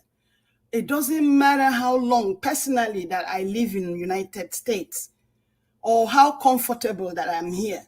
I'm not happy. I just want to go home. I appreciate coming to America. I appreciate whatever that I have achieved in America. But sometimes I say to myself, why don't I take this back home and probably help people at home? But with the condition of things, how am I going to do it when you don't have light, especially light? Forget every other thing, but light, so that when you go there, you'll be able to do what you need to do to help all the human beings that are back home. So for me personally, I don't think that there will be any amount of millions that anybody will pay me that I will be comfortable in United States. I'm not comfortable personally. So with that being said, the two Alexis that spoke, they've already said most of the things that I wanted to say, but also to say that we have to continue to be very courageous because Obi will definitely get his mandate. I want everybody to look at all these things that they're doing as a way to distract us, to put demarcation, to destabilize us from being in unity. And they're doing all these things because they are afraid. They are afraid. They've never had anybody challenge them the way that Obi and the Obi movement has challenged them. So if you're guilty of something, then you look for all kinds of ways to do something wrong. And again, we are talking about all these things. Everybody is talking, but still we haven't seen, nobody knows where Tinubu is. But they kept talking. They kept doing all kinds of things. But still, we have not been able to locate exactly where he is, what is going on with him. But every other person is talking. Then my final thing is, I don't know if anybody saw this video or even if the video is credible. Feni Kayode or whatever he's called, he was fighting his wife today and he was caught in the camera. So again, this tells you the type of people that you're dealing with. Are these people that you really need to answer to? None of them is really credible. So with that, I submit. Thank you. Thank you very much, madam. Thank you. Thank you. Yes, I would like to quickly get it straight on the concerning a platform. I'm not really interested anybody that have platform or where there was whatever. What I was talking about is that we are not united, and we started it because of the protest that happened in London, that a lot of people were not there. And I also talk about it that yes, that my attention was drawn to it, how people count the super chat on this platform. and how people count the view and likely count the views and the panelists and everything in general. So that's what I was saying. So not where you watch stuff and all that. For me, I have to watch from so many places for me to have information for you guys here. If I don't go to although for me, I spend more of my time with mainstream medias for me to have information to bring you. So if I have to stick to only Nigeria, I won't get any information for you. So I'm not against that at all. Thank you. God bless you all. I would like on to move on now to the next person, which is Shooks Obibweze. Thank you very much, sir. Thank you. Please talk to us. Good evening to you. If you are there. Yeah, I'm here. Because I tried to unmute myself, but no, Mr. Shooks Obibweze, before you even go, sir, I beg, tell us the truth. Are you a musician? Yeah. Pardon? Are you a musician? No. Because no. I say they hide something for us, so some people say you be celebrity and you they hide that. No. I there in my little corner. Okay. Yeah. Right. Yeah. Good evening, Mr. Elvis. Good evening, fellow panelists, and those on the comment section, and our viewers around the world, wherever you are, depending on your time. Yeah. Like Mr. Alex, don't worry yourself about who is gonna debate Professor Wole Soyinka. We don't need to debate him. We don't have time. Except that our little golden girl, the one they carried up, during the rally. I think that's the kind of people. If she is not occupied with her education as well, we don't have time to debate him. He's already done before he can go to the debate. A man. Yes, Madam Nena said, sorry that I have to interject. Madam Nena said that he should come here and debate with the obedient on this platform. But we don't have the time. We need to talk things that are much more, serious and better than that. That's what I'm trying to say. It's not that if he comes here, we've seen people who are more than him. Emeka can tell him how far this place is, and the one I think I forgot the name of this one that catch Henry in the other another platform on politics. What we did to him here, he went and catch Henry, and he didn't come back again. How can he come back? So that being said, you see, in his case, imagine, like Alice and the rest of the speakers have already, spoken. This is a man, 1965, that took out a pistol to go to radio station. You know what that is? That is coup d'etat. Simple. When you go to radio station with guns, it's coup d'etat. How do we know that a military has taken over in Nigeria then? It's through radio. So if he has done that and he has the audacity to call somebody a fascist, that is too low. That is too low for him. Because imagine, right? The man, I think the lady who was in the interview said, the man said he was young. Who are obedient today? They're young people.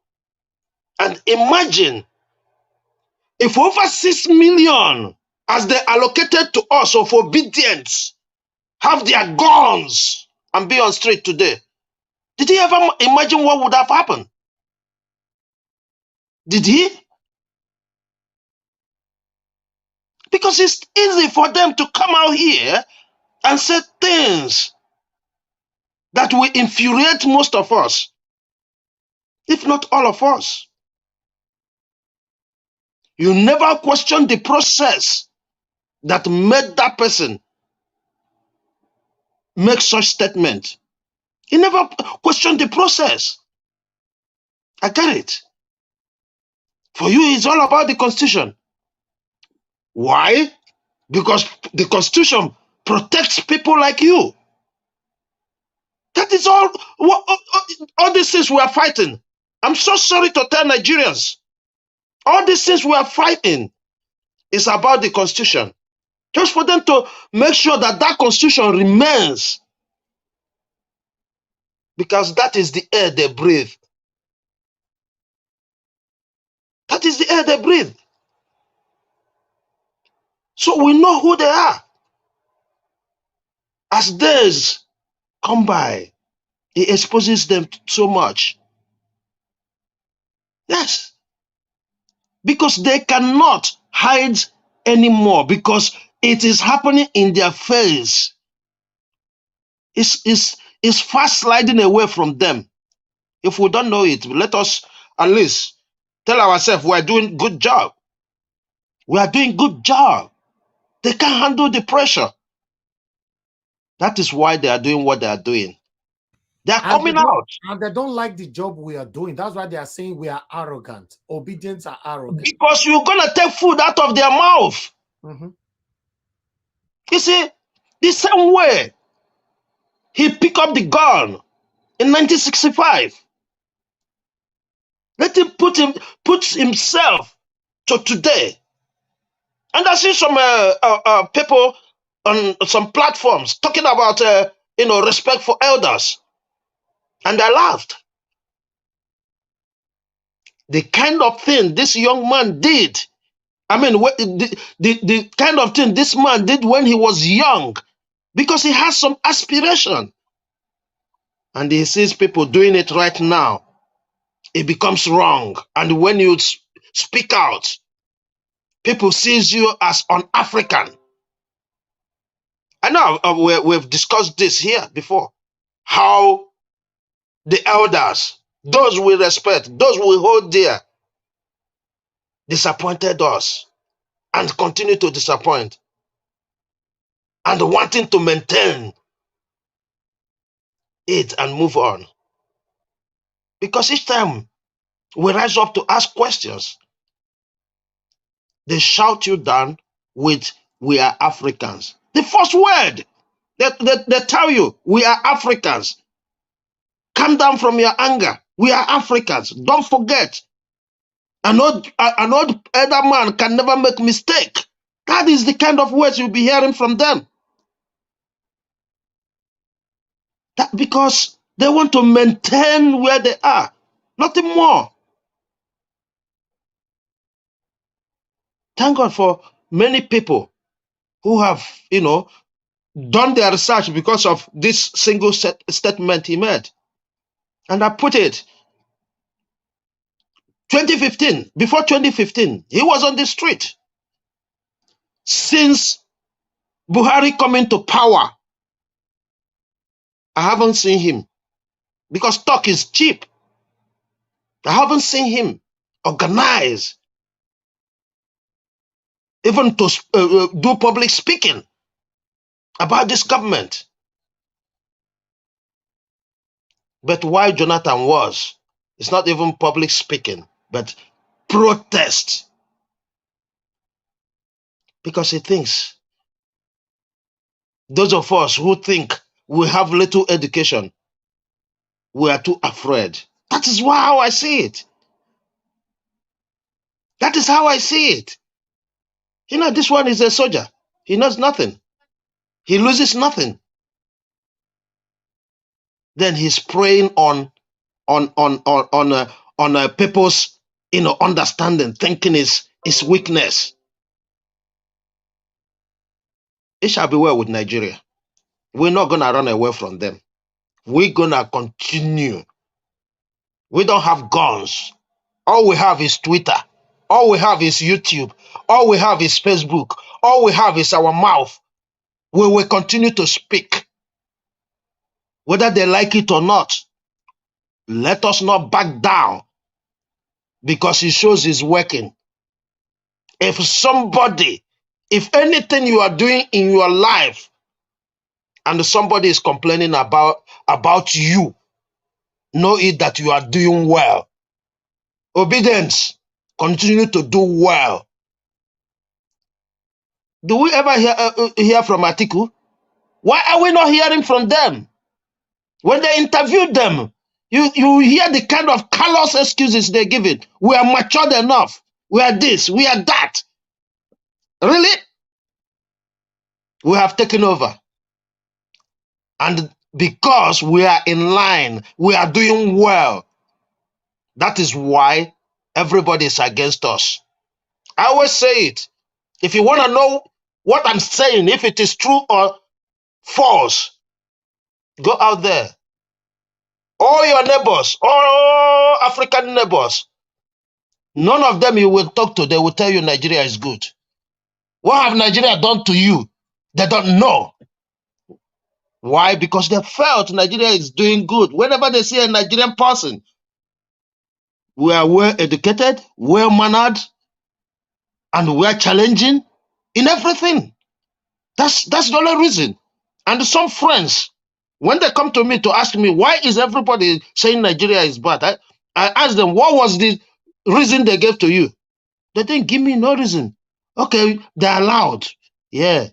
I say, how can loudness make somebody not good? Right? So this is exactly what it is. The obedience, we are doing well. I congratulate you. Let us keep on, matching the fire. Let us continue to light the fire on these people. Interrogate whatever they do. Any secret you have of them, bring it out. Let us continue to fire them. You heard the old man, he said he doesn't want to see anything about social media, that he's afraid. Yes, let him be afraid. Let him get inside. This is our time. 1965 was his time. This is our time. Let us enjoy it. Are you there? Thank you.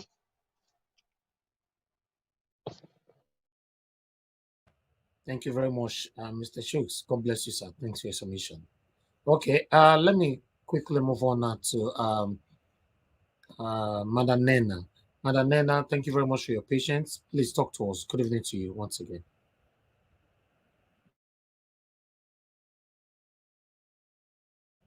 Okay, Madam Nena, you're now available now. Okay, let's hear from Gospower. Gospower, are you there with us? Please talk to us. Good evening to you, sir.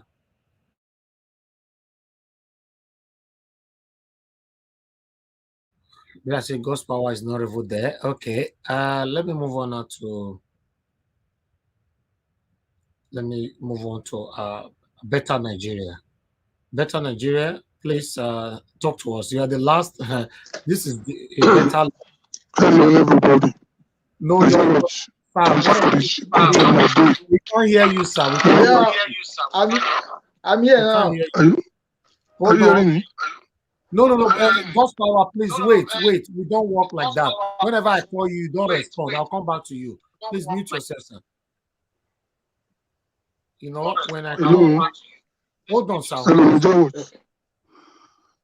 Thank you very much for the job you are doing. It looks like your audio is not clear. Thank you for your patience, for your contribution, and for the brilliant arguments that you have been having and giving since this platform began. We appreciate all of you, and God will bless all of us. Now, let us start with, the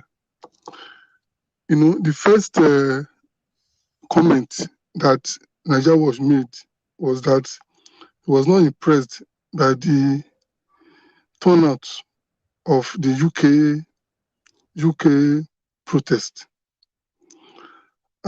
Yes, the truth is that today we have different classes of people in Nigeria, and that's what's affecting the protest today. And this protest, this class of people in Nigeria is what is propelling or pushing back the obedient movement. But you see that the people who are really supporting obedience are more than the people who are not supporting him. And that is why, if you want to break down the class of people today in Nigeria, you can see the educated, you can see the uneducated. The educated were always the educated that that knows the history of Nigeria, we want a change. The uneducated will not, that doesn't care about what happens, so long as their person is there, will not bother. Then we have the tribalists, or what I will call the ethnocentrists. At least people who have the mentality of what my sister will call Agbado, that is Emilokon. So that is why you see that in a family now, you see that the wife will be for Emilokon, the husband will be unobedient. Then we have the progressives, and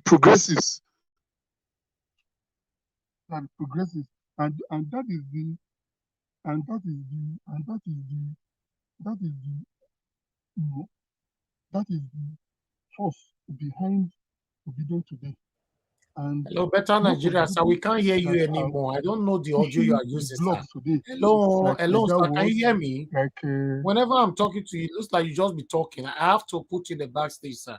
You must be able to communicate with me. You know, you're just talking, you are not communicating. You see, he's still talking. Let me remove you for now. Come back again, sir. Thank you. You know, it doesn't work like that. We need to communicate with each other. You know, when you come back here, you can continue. Let me see. God's power, are you ready now? Whenever I call you God's power, it takes you forever to come to the screen.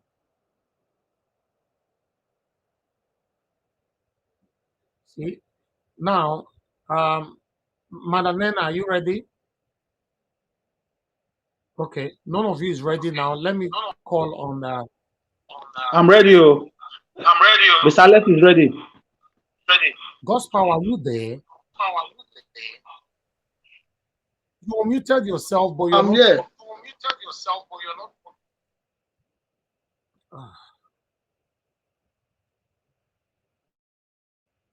Okay, God's power, you have problem of network. I'll remove you as well. Please come back again. You know, it's not working. I'm ready. I'm ready. No. Hold on. It's not your turn yet. Let me hear from JJ. JJ, thanks for joining us. Please talk to us. Good evening to you. Where are you joining us from? Unmute yourself, sir, please. JJ, you just came in now. Unmute yourself. This may not be where they call the sleep. Eh? Now, wow. Even JJ that just came in is not even talking. A mattress, mattress. How do I hear? Understand. Eh? JJ, I will have to remove you. We know they sleep for you. You know, God's power, you are back. Can you talk now?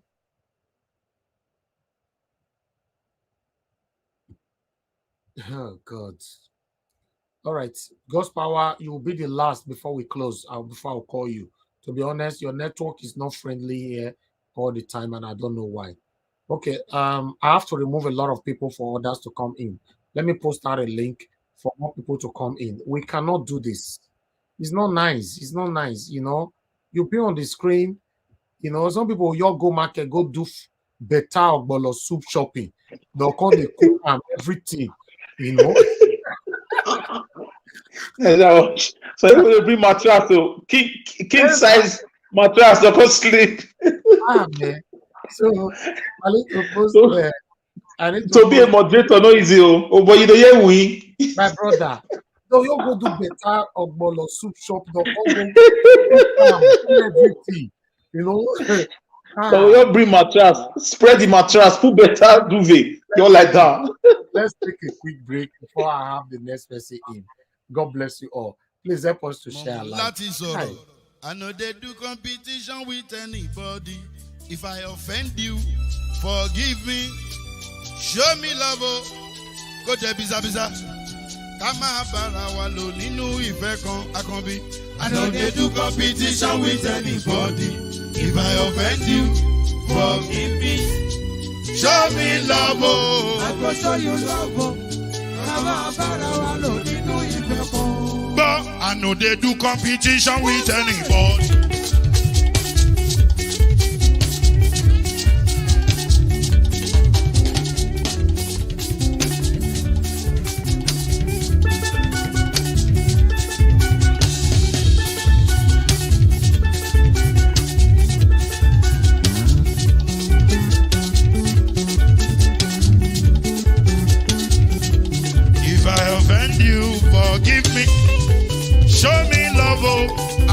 you love it.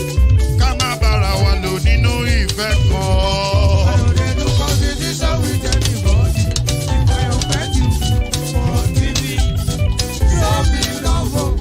Show you love, come on, but I want to do it.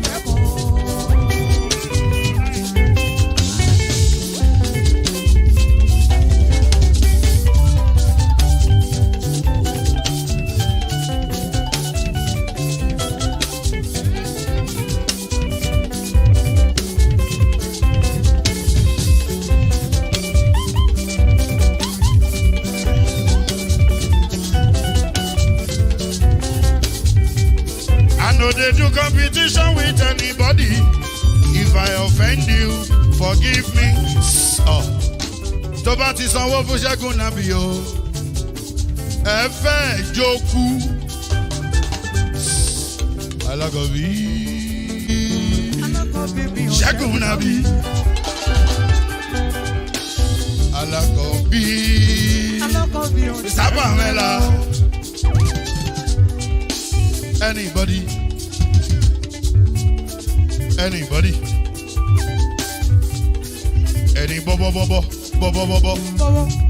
Anybody? Mo ló ń fọlú, ó gbà mí bó ṣe rí mi láti finishi. Délé mo ló ń fọlú, ẹ jẹ́ ń sọ̀rọ̀. Délé o, délé o.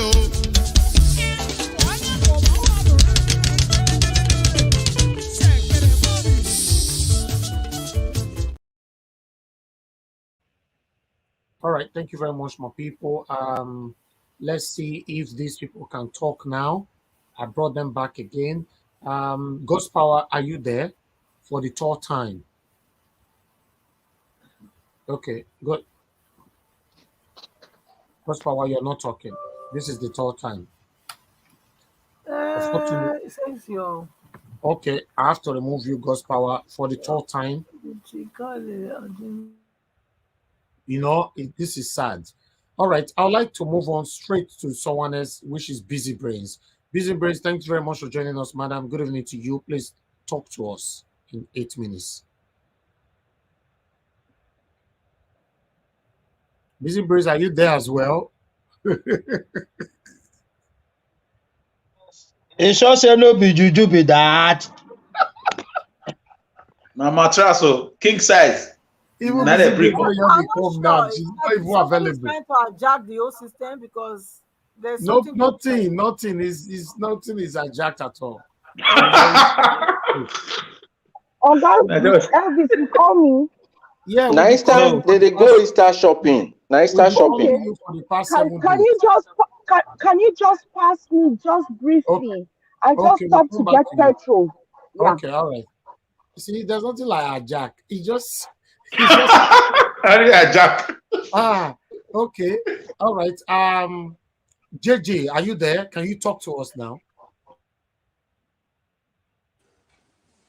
JJ, can you hear me? Yeah. Okay. Hi. Can you hear me? Yeah, we can hear you. Where are you joining us? Turn down your device, please. I don't know what's happening today. Hello, can you hear me? Okay, JJ, your network is not good. Sorry, I'll remove you for now. You know, please, guys, don't let me run out of patience, please. It's not just easy for me at this particular time. I have to remove you, JJ, for someone else to call me. Or if you, this is the third time I've put it in here. It's not working. Nothing is working for you guys. Elvis, it be like say I see Obaseki he join us. No. Oh, that man don't be Obaseki I see here so. I mean, that's so resemble. Yeah, it's true. Yeah, I'm saying yes, downstairs. That's better Nigeria. Okay. Okay. Better Nigeria. Can you hear me, sir? I'm back now. Can I continue, please? Can I? Yes. My call came in and cut me off. Can I come back? Okay, go ahead, sir. Round up. You have 3 minutes. Okay, that's all right. Okay, that's all right. Thank you very much. Okay. Round up. Okay. Okay, no problem. So like I was saying, so the reason why the reason why we are having this issue of the poor turnout in UK is because of the various classes in Nigeria. And if you look at it, you know, what we are facing in Nigeria now is between two major tribes, and that is what is happening. So let nobody bother about that. People will join, and the impact will be seen. Like you were able to count 30. We are making progress, and this platform and other similar platforms, they are making progress, and that is the fire we are putting on the other side. That's what I'm saying. So no wahala at all. Now about the debate between Datti and Soyinka, I'm happy people have dealt on it, you know, variously, and I'm happy somebody has even told us that Professor Nwokobia has confirmed that Datti is ready for the debate, and I can assure you, Soyinka will be disgraced, because what he's accusing the other party of, he has even done worse, which I don't want to go into because they have said so many things. Now let's go to the Labour Party chairmanship wahala. So we can see that these people, they are seeing that they are losing their case. They are seeing that Obi is on the right way of making, you know, becoming the next president. That is why they cannot afford to allow that case to start. And that's why I've been saying that our pressure should be on the judiciary. And one searchlight I want us to beam on the judiciary is that I want us to put them on so much pressure that they will show live proceedings of the court. That is the only thing that will help us, because by the time all these live proceedings are shown in the court and everybody sees it all over the world, the abundance of evidence that the Labour Party has, you will see that they have no way. So let us continue with this pressure, and that is why you see when they tried the issue of tape and audio, it didn't work. They tried other things. They tried now. They are trying to infiltrate chairmanship. Like somebody said, that Apapa that they are saying that is now saying is the chairman. He's the deputy chairman of Southwest of Labour Party. So, and if you watch yesterday's 10 o'clock news, you will see that the other executive council of the party came to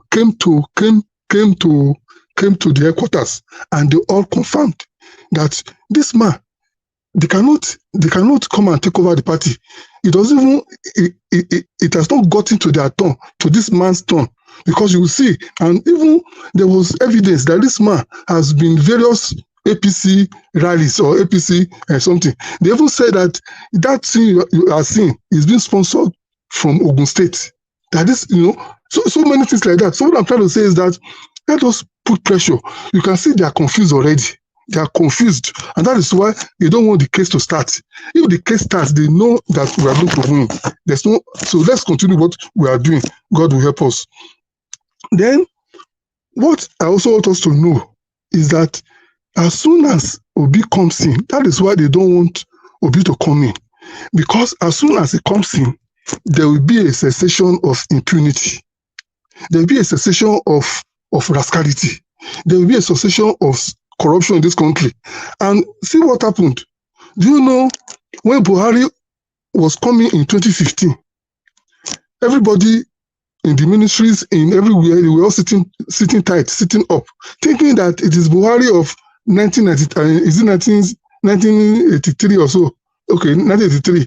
They saw it was the Buhari of 1983 that they saw that was coming. Not only that, this Buhari has been, it's not changed. I don't want to use any negative word about him. He has changed.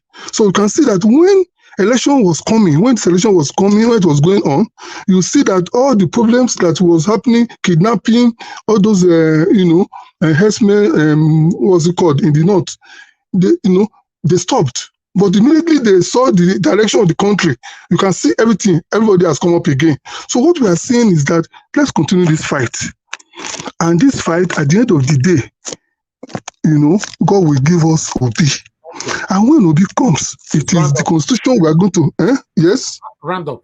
Thank you, sir. Yes, I will. It's the constitution that we are going to make them to hammer on, because constitution is what determines the progress of a country. Look at America.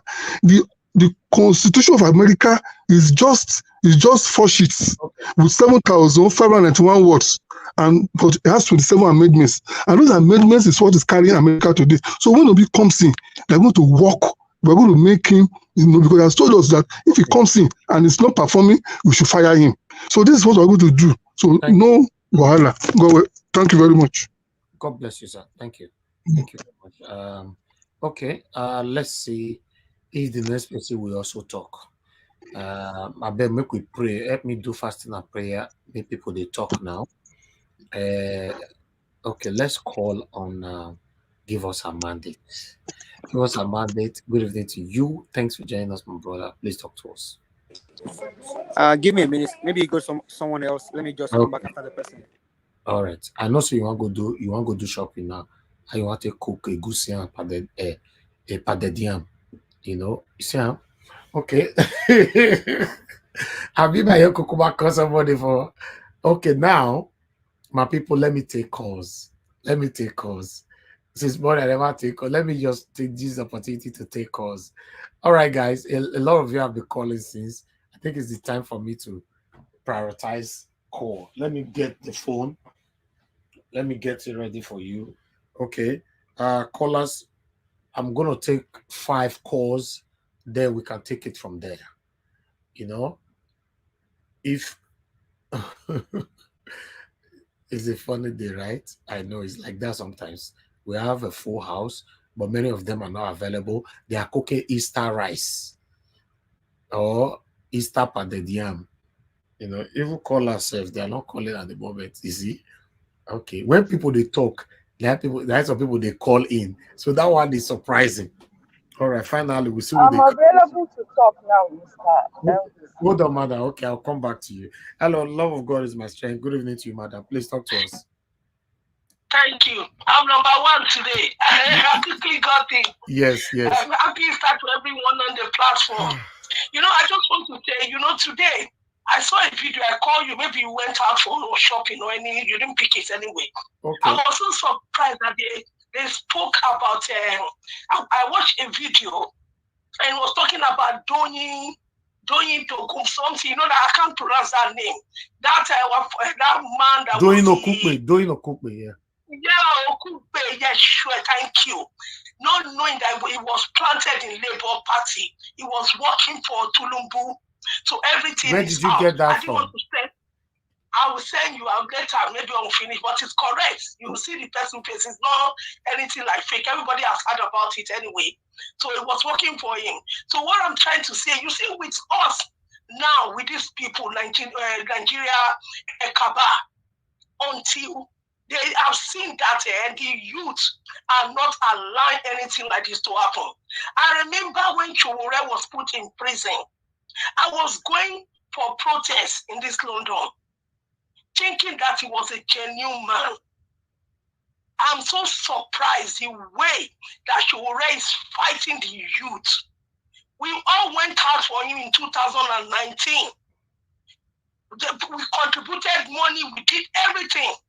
But this time around, he says he's supporting us. He wants Nigeria to be free from Kaba. But this time he's against us because of jealousy. He has his jealousy in him and he cannot control it.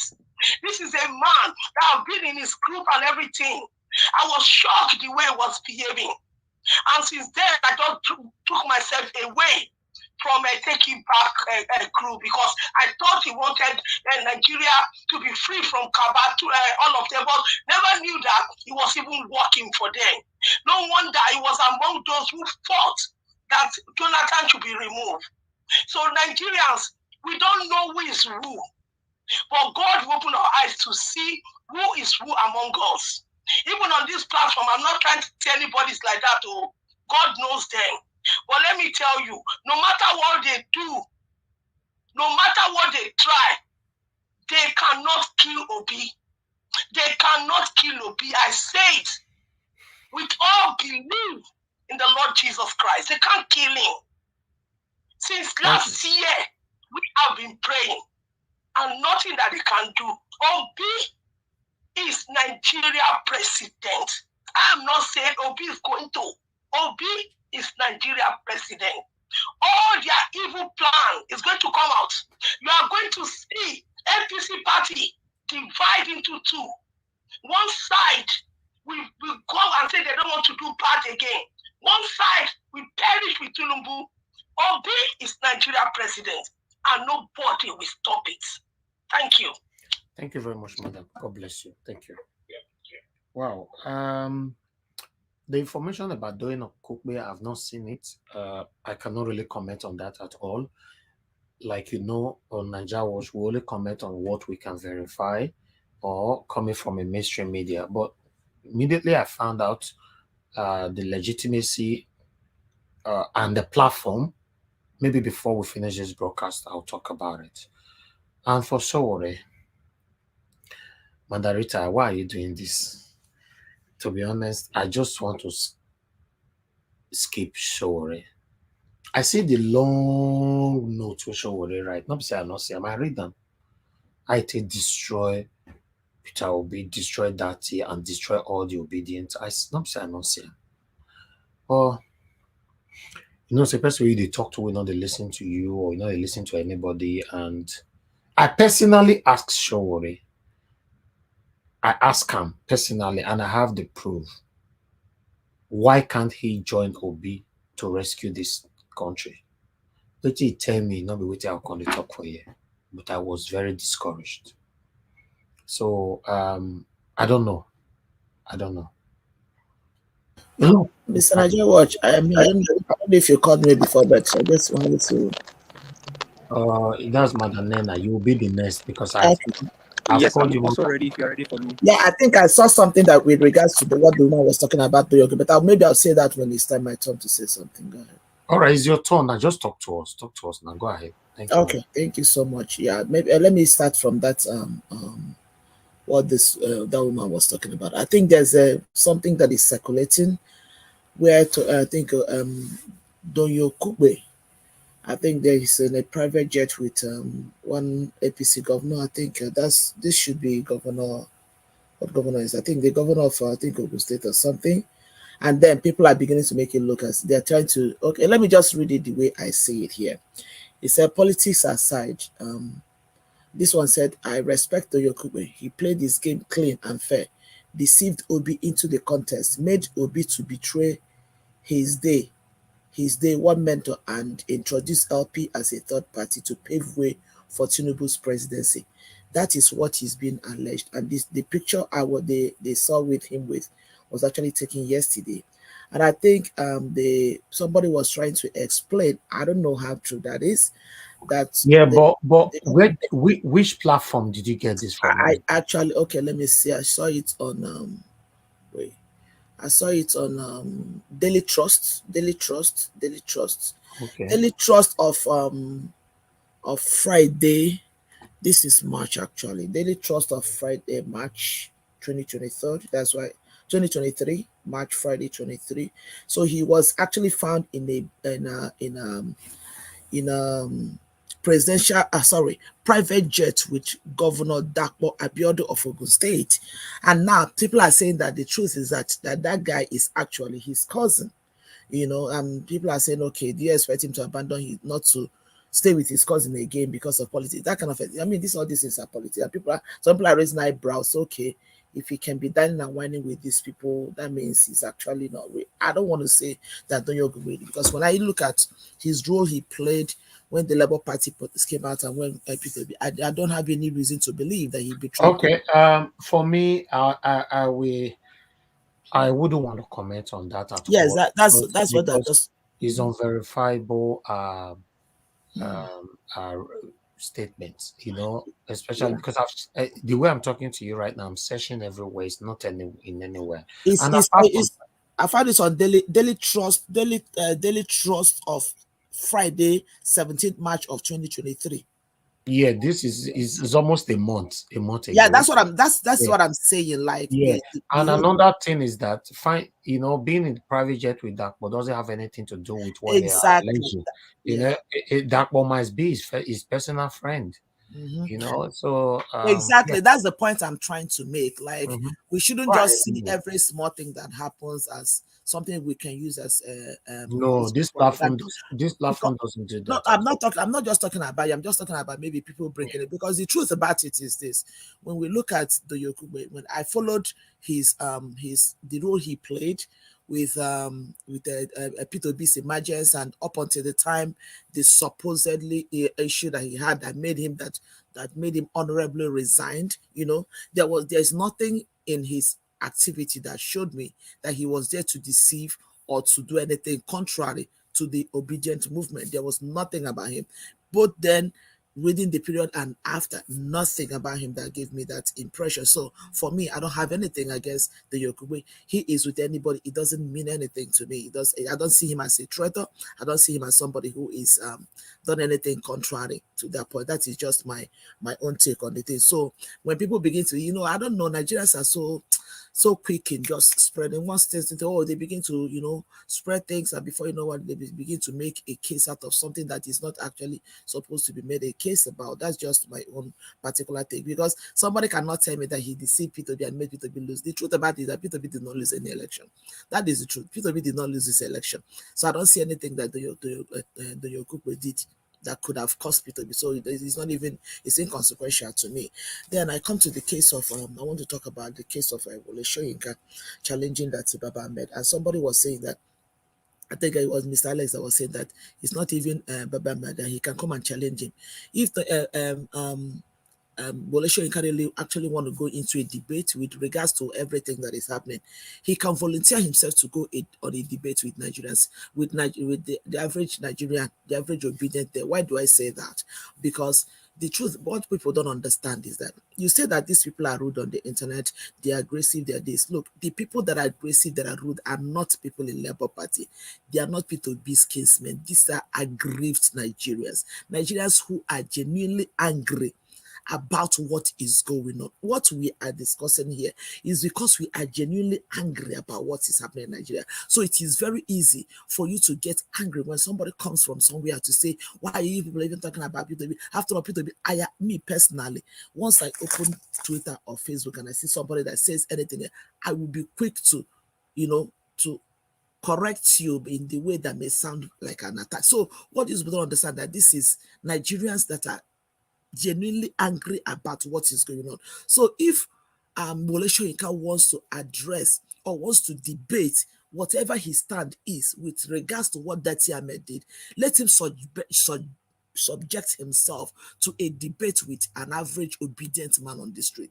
He can come to a platform like this if he has any integrity left in him. Let him come here, just like SAN Michael Ozeko make it. Let him come here and sit down. Let ordinary Nigerians, the people who ran the election through P2B and Datti, let him sit down. Let us have a conversation with him. Let us understand where he's coming from. Coming to attack the person of Datti Ahmed or P2B it means that he is losing focus. It means that he does not even have a clue about what the whole thing, the whole agitation, the whole anger, the whole tweeting, the whole Facebook, whatever they may call it, he does not have a clue what that is. And it is very obvious. Everybody that knows the antecedents of this man, that have followed this man for some time, and pictures and things, that's the beautiful thing about, they say that history, before we used to say history, don't forget. Now internet does not forget. We see pictures of him, both even most recently, about his relationship with Tinubu, relationship with the likes of Rotimi Amechi.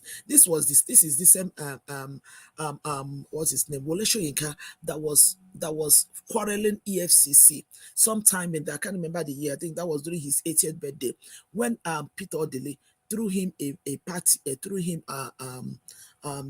a party the 80th birthday party with a certain amount of about 80 something million naira or something like that. And then the EFCC was questioning, and he was angry. He was it's like he was kind of coming to the defense of the governor for spending such an amount of money on him on his 80th birthday. And you see that, okay, imagine somebody who is in a society where things are going wrong and they spent 80-something million to throw a birthday party for you. And the EFCC is questioning that money. And all you could do was to come and defend the governor who spent that money on you. I was telling them, that all these things tells you one thing and one thing alone. This is a man, maybe this election have really exposed a lot of people. It has really exposed a lot of the ills, the level of the decay that we have in our society, and it's actually making people who are willing, I use the word who are willing, people who are willing to know the real thing that is happening in Nigeria, people who are concerned about the real thing that is happening in Nigeria, to begin to see where actually our problem is coming from. Now we're beginning to see that the likes of Wole Soyinka, in one way or the other, has been part of the problem that Nigeria is coming from. Don't get me wrong, Wole Soyinka is a man I've followed. I'm a lover of literature. I'm a lover of art. I followed him. I love his book. I respected him. But to see it at this point in my life that this man in one way or the other have played the role in have taken part in fraternizing with the people that have put Nigeria where Nigeria is at this point in time, I cannot help but lend my voice with everyone else that say that I am beginning to get disappointed in the likes of him. If you cannot stand on the path of truth at a time like this, if you cannot stand at the path of truth at this point in your life, you are 88 years old, for crying out loud, with all this grace, with all the respect that this man has with him, and you are speaking this way in this time and age, it means that this man has completely does not have a clue of what the agitation and what the anger is. He said that Peter will be lost because his followers are rude. This is invariably telling the Nigerian youth who are aggrieved, the Nigerian youth who has been tormented, the Nigerian youth who out of anger went on the street to start fight, because this P2B obedient movement emanated from NSAS. These are the angry youth. So you are simply telling them that they are rude. This is the same you who carried a gun and went to hijack a radio station at the age of 31, for crying out loud. Why would any human being say that at the age of 31 that he was just a young man, a young boy? If he was 14 or 13 when he did it, I can understand. But to tell me that a 31-year-old man was a young boy when he carried a gun to go and hijack, come on, that is the height of insult. And today you're telling the same Nigerian youths who are aggrieved. They've not carried gun, no. They've not carried stick, they've not carried that, they've not done anything. Simply that they are just angry about the things that happen in Nigeria. And you're telling them that they are rude.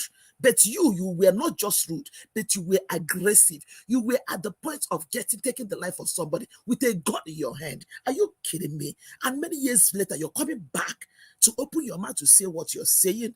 It is such a disappointment.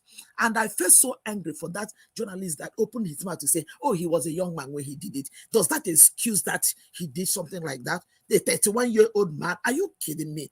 What is the difference between 31 years? How old is Datti Baba Ahmed? How old is Datti Baba Ahmed compared to 31-year-old? And you're opening your mouth. What did he say that you're coming to make such comments? It's so unfortunate that somebody like him, that people had so much respect for, that at this he has lost touch, that forgetting that the respect, that everything that people had for him, there was a reason they have it. And if he knows what is good for him, he should maintain the little respect that is remaining for him and just keep quiet at this point in time. Because Nigerian youth, some of them who were not even born as at the time he carried gun, and to grow up and hear such history about him and see that the pain he felt then in 31, when he was 31, that they are feeling worse than that today. I'll tell you something, if some people had the opportunity of putting a weapon on the head of Yakubu and say, declare P2B as a president, some people would do it. Are you kidding me? Because Nigerians are grieved, Nigerians are pained, and you're telling me that the people who are pained the way you were pained at that time, you're telling them that they are rude. That is an insult on the Nigerian people. And this is one of the things that Nigerians cannot take. It's ridiculous that it's coming from another state man like Wole Soyinka. I am highly disappointed. I'll rest my case for now. I am pained when I hear things like that. It hurts me. It is ridiculous. It is ridiculous. Okay. Thank you. Thank you very much. I understand how painful it is. It's very sad to see that almost all of them in power, all of them are against Mr. Peter Obi. I've never seen this before. You can see all our leaders, almost all of them, I don't want to generalize that all. Almost all of them are against just one man. It's ridiculous. I've never seen this before. Although I knew they would fight back, but it's getting tougher. Only God knows how this will end. But I'm very, very sure, I'm certain that Peter Obi will emerge as the next president of Nigeria. Nothing lasts forever. It looks difficult now. What we can foresee right now looks very, very difficult. But we should know that nothing lasts forever. So I believe this is the time God wants to answer the prayers of Nigerians. Let me hear from Busy Brains. Thank you very much, madam. Good evening to you. Please talk to us. Hello, Mr. Elvis. Good evening to you and to you. You are far away from your audio. We can't hear you. Okay, so I've got my Bluetooth on. I'm driving, so if I take it out of Bluetooth, I can try it. And then No, don't take it out. It's fine now. Don't take it out. Okay, can you hear me better? Yeah, we can hear you. Yes. Go ahead. Talk to us. Thank you, madam. So, good evening, everyone, and those in the panel. Good evening, all. Well, sorry, I'm just meeting you guys over halfway through the discussion, but I was listening earlier on when you were lamenting about the crowd in London. Yes, it is appalling. It could have been better, you know. I'm calling because I just want to implore on Nigerians, most especially the Nigerians living in the diaspora, in the UK, to be precise, and in London in particular. We've got a lot of Nigerians who are residents in London. Maybe they did not know as much about the protest today. Maybe I'll give them that. But then, for those who are within the group where the organizers of this protest, I remember when our principal was going to come out, they went out to London, they brought the march to show support for his emergence as the principal for Labour Party. The crowd was astonishing. Now that we need the crowd to be louder than what was back then when he emerged, was quite disappointing. Quite disappointing. I know that maybe people would say because it is Easter, so people might be celebrating. My fellow Nigerians, the situation is dire. It calls for sacrifice, and the sacrifice is just for the day and just for a couple of hours between 12 to 3. It was not asking much. It could be much, but Nigeria deserves more than that. It deserves a little bit of your time, just a bit of sacrifice. Our principal and Datti Baba Ahmed, you can see how they are dragging them from pillar to post. They are dragging them from pillar to post. That is the sacrifice that they have paid, and they are still paying. We don't even know the extent. Imagine how they've tried to tarnish his name by doing an AI audio. Imagine how they've tried to set him up with women, as it is being alleged and it's coming out now. That is the tip of the iceberg of what we've even heard. Not talk of what we don't even know that these people are going through. All we needed to do is to sacrifice our time, just our time in this era of information warfare. This is a warfare, but it is not being fought in the battlefield as we know how war is fought. It is your words coming out to show strength in number. With the paltry number that went out today, Where is the force? We need to let them know we are a force to be reckoned with. We went out. Where is the number? It's laughable. It is laughable. We want a better Nigeria without paying the sacrifice? Tell me, for those that went to school, did you not sacrifice some hours to read to get that certificate? Did you not sit down and the certificate landed on your lap? You had to put in some work. You don't just sit down in your bedroom, in your parlor, in your kitchen, and be lamenting about Nigeria, about the leaders. The reason why the leaders have gotten away with it is because we let them go away with it. If we have shown them that enough is enough, you have to do right by us. Through the actions that we take, they will not have gotten this far. They will not be so brazen and blatant in their disregard of us. They have shown us disrespect of the highest order because we have refused to put in the little that we deserve, that we need to. It is not easy. It's not easy. I'm driving 4 hours back, 4 hours to get there. Yes, I don't have the time. I don't have the time. I'm telling you. Nobody has the time in the UK. Nobody can tell me that they have the time. That is why we call it sacrifice. Sacrifice that little. An opportunity will be coming again. An opportunity to go out and march the streets of London, to show your displeasure at Mahmoud, to show your displeasure at the demonic APC, to show your displeasure at the bullying and the rape of justice, to show your displeasure at it is not going to be business as usual. If you don't come out, it will be business as usual. People on ground, do what you can do, the little you can do. Travel wherever, turn it into a holiday, turn it into a jamboree. Calm down. Let us come and felicitate in parade, in a protest. Let us show them that it is not business as usual. This is the little that we can do for times such as this. We cannot continue to sit down and be wallowing in one shift or the other. You want to go to shift or your own comfort. It's Easter. I need to be with my family. I've got family. People that when they have families too. People traveled all the way from Wales, all the way. I am coming from Lincoln.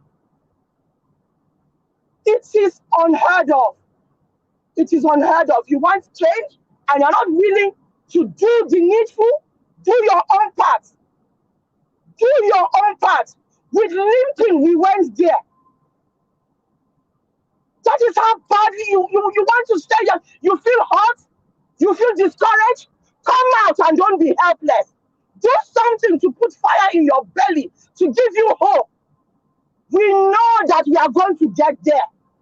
There is no doubt in my mind right now that he that is in us is greater than he that is in them. They are coming out and throwing stones that will not amount to anything. The stones, yes, it can only hit us. We can only feel the pain. But we move on, we soldier on. You can't go to a battlefield without coming out with some scars.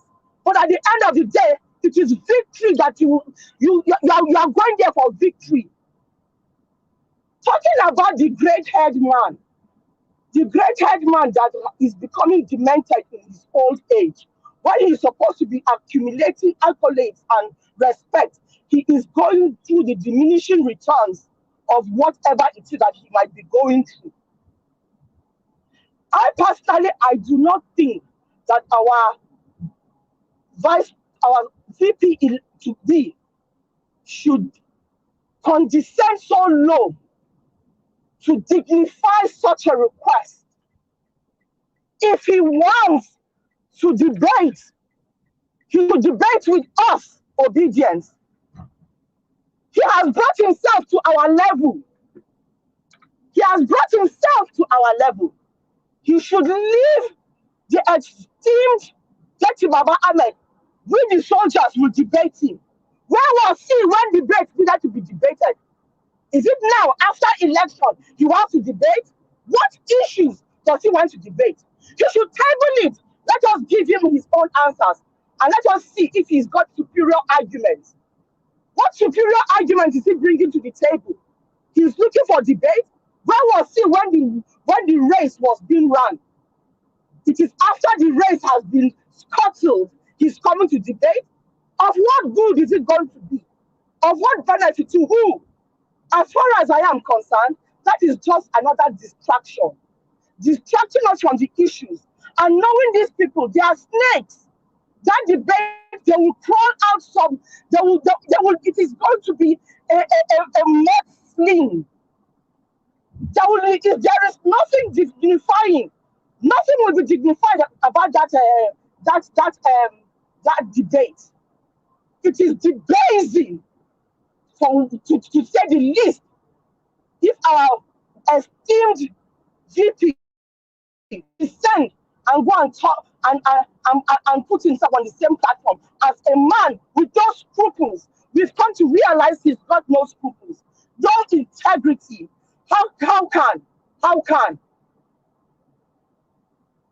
Talking about Sowore, I've not seen the thing that he's written, but anytime I see anything, any negative thing against my principal, it whines. It is like winding. My Nigerians obedience. When we see it, let us face what the real issues are. Let us bring to focus. Does he not want to fight? Does he want a drug baron as our leader? Does he want a fraudster as our leader?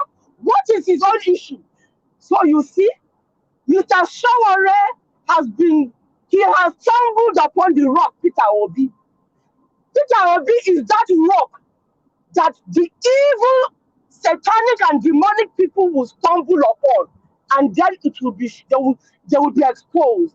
We now know who they are. So Sowore has been a wolf pretending to be a sheep. Now he cannot hide it anymore. He wants a better Nigeria. So why can't he fight? Join. You would think that automatically for somebody who is trying to fight corruption, he will join quickly in hands with a man that is clean. There is nothing. They are grasping at straws. Whatever it is that they say Peter Obi has done can never be compared to what Tinubu has done.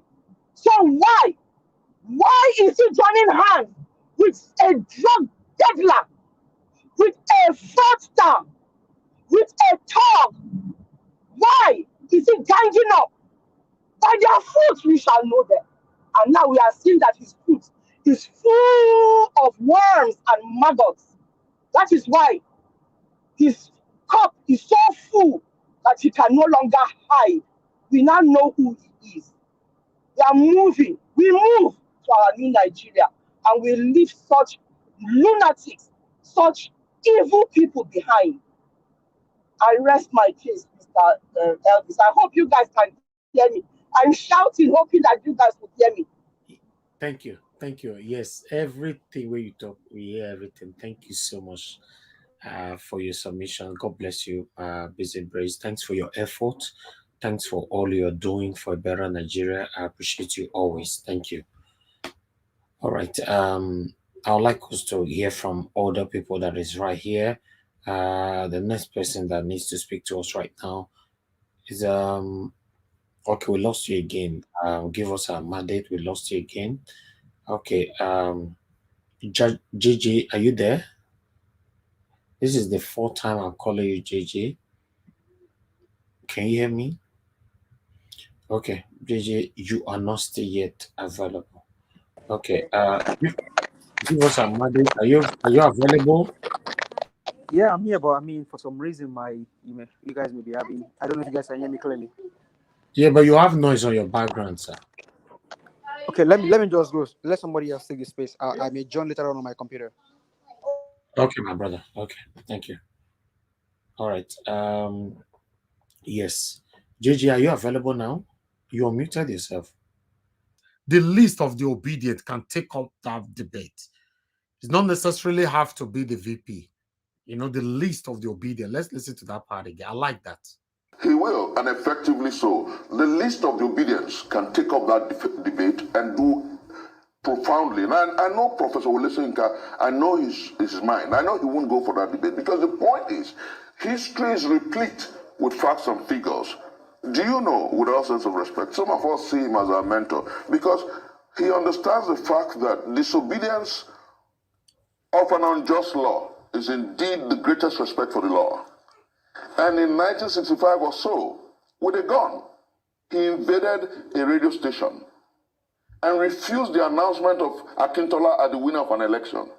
History is such a beautiful spectacle. And I think that I implore my boy and the esteemed laureate to understand and so oblige the young people who are saying that on the mandate given to Peter Gregory Obi by the Nigerian people, they stand. Look, let me say this clearly. If you notice, Steve, a few weeks ago, about 5-6 days ago, about 7-8 days ago, you suddenly noticed a resurgence of militancy and banditry across our country. It was in Bayelsa, it was in Katsina, Kaduna, Zamfara, and several places, and Kogi. Now, you wonder, was it the election that kept it down? The simple thing was that the Labour Party presented the greatest merchant of hope in our history after Abiola. The Labour Party presented the greatest merchant of hope in Africa after Mandela. So Nigerians were waiting at their different positions to see what happens if this hope can transform their lot and their lives. When those who are professionals in electoral larceny and malfeasance took the mandate, albeit it's a hot coal, they can't close their hands because we're going to take it back in the courts. When they realize it, they are becoming restive again. And I challenge the DSS on my Twitter handle to go find out truly why there's a sudden resurgence of conflict, banditry, and violence. Okay, thank you very much, my people. I thought we should recap on that. All right, let's do our roundup now. Let me quickly go back to Mr. Alex. Mr. Alex, I'll give you 5 minutes for a roundup. Please talk to us. Yes, thank you, Mr. Najawash. Thank you. The heat is on. The country is the country is on its knees economically, and people are suffering. People are at the receiving end of this political WrestleMania of our political gladiators. So, because some people decide to be greedy and wicked and unjust and very, very nonchalant with the people's mandate. It's so shameful. It's so shameful that the likes of Wole Soyinka will resort to using political tatato instead of being honest, standing with the ragtag and the bucktakes. He has decided to pitch his tent with the mafias and those who are, responsible for the agony of Nigerians within the country and worldwide. History will never forgive him. He started with a little bit those days, sort of activism, new colonial gladiator, like anti-colonial gladiator rather, but now he's ending like a mafia, defending a drug lord indirectly, assaulting people's mandates, attacking, some people's, choice. Gentlemen and ladies, Bini will say, eat and do it fois, and we be, that means Bini parables never fall to the ground, never. That the white man's knowledge is not wisdom. Wisdom comes from God. Where professors act foolishly. Professors behave like children. They behave like illiterates. Even illiterates will not do what they are doing. The man that carried out this political assassination of our mandate is a professor, Yakubu. the man that is trying to defend a drug lord that does not have a permanent certificate. He's a professor, Professor Wole Soyinka. So you can see that the great Benin Kingdom and their parables live eternally. That with knowledge of the white man is not wisdom from God. Wisdom truly comes from God Almighty. This is why our kings of old were able to rule peacefully, and they had great prosperity. That the white men that came into the great Benin Kingdom were so amazed at the development they saw. They didn't have the Western education. They ruled successfully. They had judiciary, they had agriculture, they had military, they had, a system of government. They have orderliness, tranquility, transparency. They had a way of resolving their disputes. Look at what education has brought us. Although times are changing, but I really hope that people can be like Nelson Mandela, who was a lawyer and still did well. Wole Soyinka is a disgrace. I call on the CIA to strip him of his duties. I call on the professorial, the body that gave him his professorial, nomenclature, to call him into questioning how he has lost his conscience, academic conscience, because your education that cannot affect your environment positively is a useless one. When you are a professional, you are blinded by the sufferings of the common people, the death of Deborah, the sufferings of Nigerians, the dollar to a naira economic crunch, the massive brain drain and migration, the Jagba syndrome, the massive killings by the Fulani herdsmen over the past 5 to 7 years. You are blinded to all these realities, and you are there defending people who have plunged this country, who are determined to ruin the future of the youth. Capital redetermined to you. And once again, I say, I want to reach out to Arise TV on this channel. If they can reach out to me, I will humbly take him on history and facts checking about his own stand vis-a-vis the presidential elections. I'm giving up myself to face this man like David faced Goliath, and I'm very sure by the time I'm done with him, he will apologize immediately.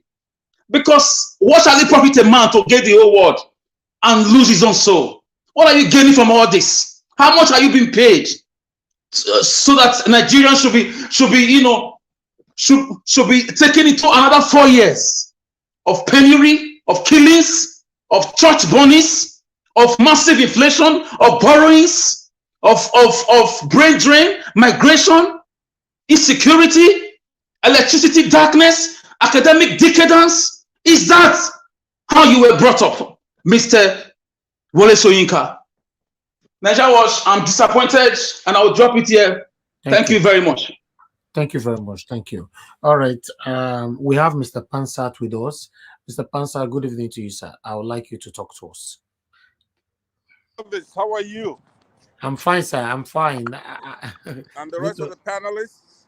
Yeah, we all are good. Although we are not too happy, but we are good.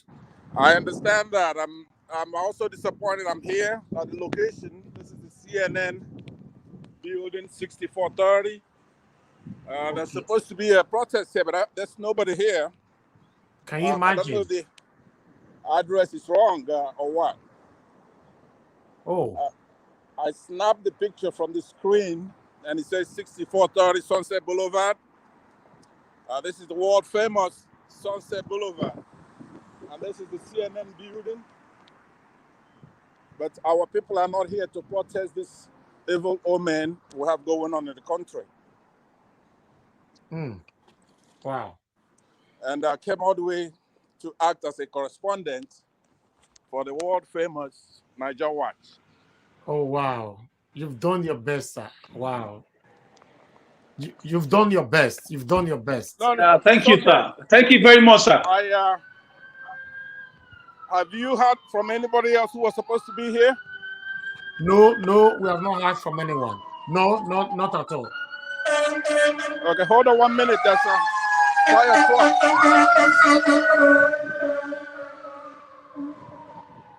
Okay, go ahead. We have not heard from anyone. Not at all.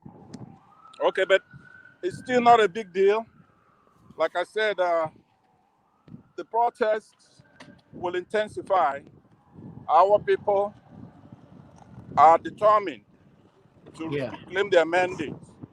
I'm very happy to see the article written by Ms. Adichie Chimamanda, and those are the kind of protests that we need. Yeah. This location is the world famous Sunset Boulevard in Los Angeles, California. This is the building, the CNN building. I don't know if you could see that far. Let me put it big. 1 minute. Sure. 1 minute. Okay, can you show it again? Yeah, I don't know if you could see it. It's quite a tall building, but the CNN logo is all the way on top. Wow. And but there's absolutely nobody here. I'll go around. Okay. Like I said before, all the things that we need are in place. Number one, we needed our people to have voted and voted massively, and that they did. Now we need the good actors to be in play. People such as elder statesmen, Obasanjo, Barclay, and some others who are from the old school. But most importantly is the youth. They went out and they campaigned and they voted. The political parties did their best. There were no debates, but the manifestos were out there. We all looked at it and we voted. I went home to vote myself. So as we're here and we're looking at the courts, the Supreme Court, and of course, the tribunal. The protests are important, but it's beyond protests. We have done everything right. Nigerians are not violent people. Africans in general. The kind of stuff we're dealing with are people in power saying, even if you did the right thing, even if you won, forget it. We're not going to let you reclaim your country. And that's where the quandary is. That's where my problem is. So what do we do? What's happening in Nigeria affects all Nigerians of all tribes, of all religion, of all locations in the whole world, United States, Europe, Eastern Europe, other African countries. And we don't know what to do. We need help. Reporting live from the CNN building in the world famous Sunset Boulevard, Los Angeles, California. I am Pansat, the correspondent for Niger Watch. Now that's a little robot that's passing me by here. It's doing it by itself, obviously, autonomously.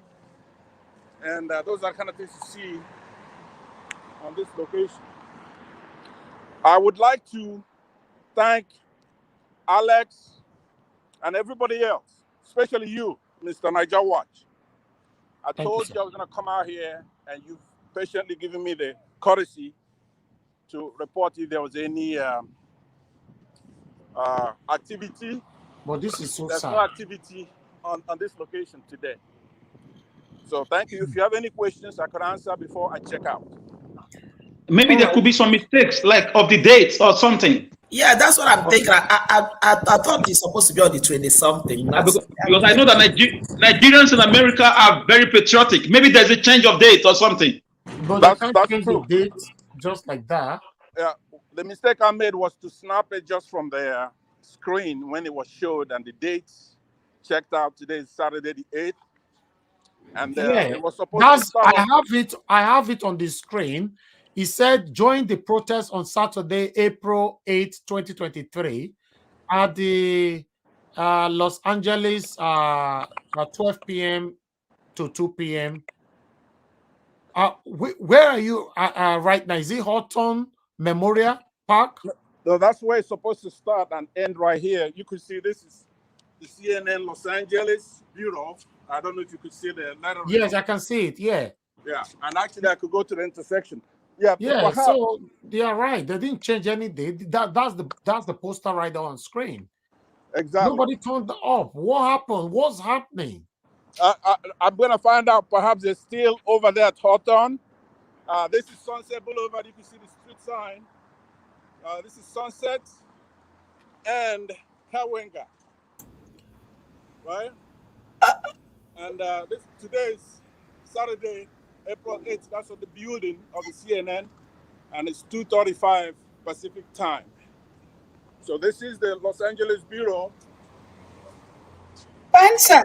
So my suspicion is they're still making their way down here. Pansat. Yes, sir. Yes, ma'am. Can you reach any of the contact numbers on the? Yeah, I will do that after I get off with you now, and if something happens, I will come back on live. Right now, it's Yeah, just thank you very 2:35. much. They're probably Thank you making for the their way effort. down here. Thank you. Yes. Thank you, my brother. Thank you. Thank you. God bless you. God bless No you, problem. Mr. Pansat. Thank you. Even if they don't show up, it's nothing. I know in their hearts they're protesting. Yeah. That's where it is, in the hearts. Thank And you. the chain. And we're going to reclaim our mandate, come what may. There's no going back, obviously. We're Thank you, going Mr. back to Pansat. massacres, to killings, to starvation, to division, to having our money be $1 to 700 naira, to not having a leader who's present. Even the supposed selected president-elect is nowhere to be found. The incumbent president is nowhere to be found. So the international community have to help us determine who won this election, and we'll move on from there. We should be fine after that is done. Thank you very much. Thank you, Mr. Pansat. God bless you, sir. Update us later on. God bless you. Thank you. Thank you, sir. Thank you, Mr. Pansat. Thank you. Thank you. Wow. All right. On that, we'll be promoting this one now for a while. And at the end of the day, very sad. Nobody turned up. I don't want to really make much comment about it anymore because I know some of them might come for me. You know, so if you know you have your own reason why you did not go, that's fine. I'm not the president of Nigeria. Like I said, I'm doing my part. Let everybody just be doing their parts. That's it. You know, I'd like us to hear from I think okay, Mr. Alex, you just finished talking to us right now. Let me hear from we have okay. Madam Ime, please talk to us. Your final roundup, 5 minutes. All right. I think I've actually said everything that I needed to. Elvis, I'm on the line with somebody from the distance. I just called one of the numbers, so I will come back. Okay. That's fine. Okay, let's see how that goes. Okay, Mr. Shooks, Obibueze, can you use your 5 minutes now? Thank you, sir. Yeah, thank you once again. Yeah, it's good as Mr. Pansat is reporting live. I appreciate his effort. You know, this is what it means to fight for the new Nigeria. Everybody's. Excuse me, sorry to interrupt. They are actually there. They are there. I just told them that somebody is at the CNN building, and they said that they're still at the Horton and they're coming up. So if you want to communicate that to Pansat, they're there. Yes, I mean, part of them. very important. Najawas. Okay. All right. I just called the number and somebody answered, and I could hear so much noise on the background anyway. Okay, Yeah. that's fine. Let me talk to Pansat then. Yes. Thank you very much, madam, for confirming that. Yeah. All right. Go ahead, Mr. Shushobiboze. Thank you, sir. Yeah, all right. You see, the effort, everybody is putting the effort, and that is what it means. You know, this is why they are fighting us. I said it earlier in my, earlier submission. They're not fighting us for nothing. They know we are top, and you can only get fight when you are progressing. If you are going down, nobody cares. So you see, this is why we need to fight. Nigeria, I think these people is an agenda they have written down. They want to sustain. Look at what is happening now. Killings all over the place. Where were these killings during the election time? This is complete, madness. During the election, they talk to them, they back out. They do their business, to solidify themselves. Immediately after the election, they release their dogs. This is too much. The killings are too much. It's not just one state. It's happening in Benue. It's happening in what is it called? Is it Zamfara. Zamfara, right? It's happening all over the place. Killings. These are human beings. These are Nigerians. We cannot continue like this. And this is why they are fighting hard. Because all they want to do is to make sure that they guarantee that they will continue their business by putting the same government, the same people, the same agenda. Now, this cannot continue. We cannot continue to die and be afraid to die. We cannot continue like this. And they know. They know. That's why all these people, they are coming out because they are partakers in this whole thing. I still can't understand why these people, the old people, cannot stand up, say the right thing, do the right thing. Look at what they're doing with the Labour chairman. Because all they care is, get the money, get out there, try to put confusion into them. Yet they want us to keep quiet. No, we cannot keep quiet. I thank God for that last video he showed because he said it all. All they want is to shut us up so that they continue to do what they do. But we will not agree them. It is over. It is over. Thank you. Thank you very much, Mr. Shooks. I just communicated with Mr. Pansat now, so he's going to go meet them right there. So thank you very much, Madam Ine, for putting that through swiftly. Please talk to us. Use the opportunity to use your 5 minutes. Talk to us, Madam. Thank you. Yeah, I think what I would like to say is that we all of us on this platform, that sometimes when you are fighting a good fight, it's never easy. So all I will do is continue to encourage each and every one of us that we are on the right path, and we have to continue, because come easy, go easy. When you are on the right path, things start to manifest. Look at all the people betraying themselves, meaning that had some of us probably have backed these people. Okay, had it been that these people had gotten in, they probably would have been the worst leaders at that time. So all these things playing out, we still need to be very grateful to the powerful forces in the universe that they're showing us something. And I also read some tweets that Obi just tweeted just this evening. And in those tweets, he also highlighted everything we were saying here. And he also said that we have to look at all the things that they're doing and that he's not going anywhere. And he's also extending an appreciation and thank you to all the youths and everyone that has stood behind him, and that he has also asked that nobody should vote for him because he's an Igbo man or because he's a Christian, but to vote for Nigeria so that we all together can, and anybody can go and read it. It's lots of tweets that he just pushed out this evening.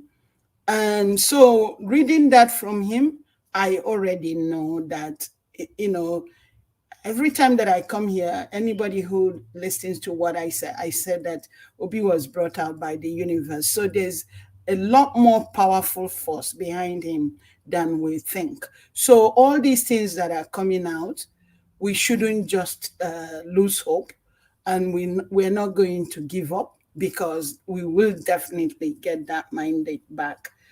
So I think that's all I'm going to continue to say. Encourage each and every one of us. And I believe that each and every one of us, in our own little way, we are contributing something to what's going on. I want to seriously believe that. Even to come at this panel and sit for 5-6 hours, no matter the amount of time, listen to people, learn from people, the ones that I don't have, because I don't know it all. It's something, because it really helps me keep going and hoping that we are definitely going to get this mandate. I have no other doubt that we're going to get it. But again, like I said, whenever you're working towards the right thing, it's always, all these challenges will come up. And I will not accept defeat anyway. So whatever they want to bring, they can continue to bring it. But I'm not changing my mind. You know, I'm focused. I believe in what I believe in. And I believe that Obi and Datti also believed in the same thing. They're going to be moving forward. They knew all these things that are happening.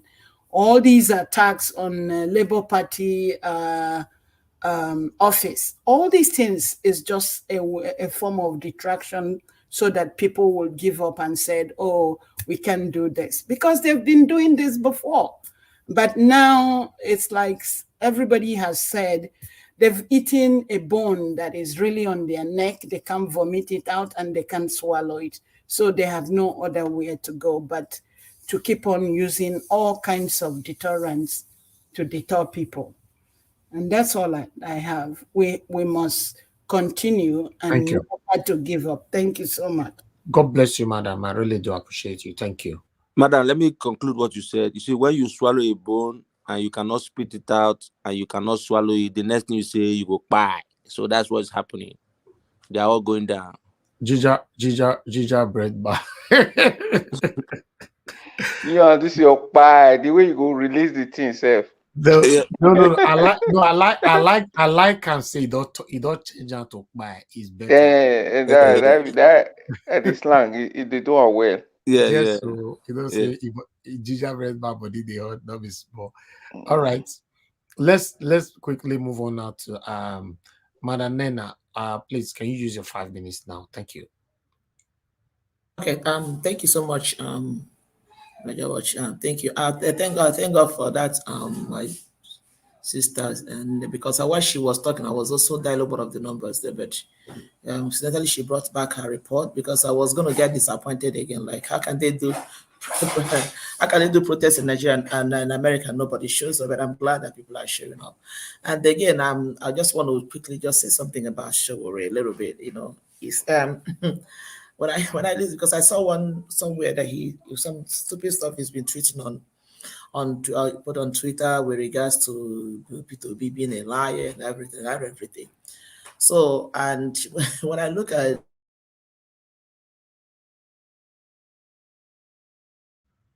we lost I just you laugh.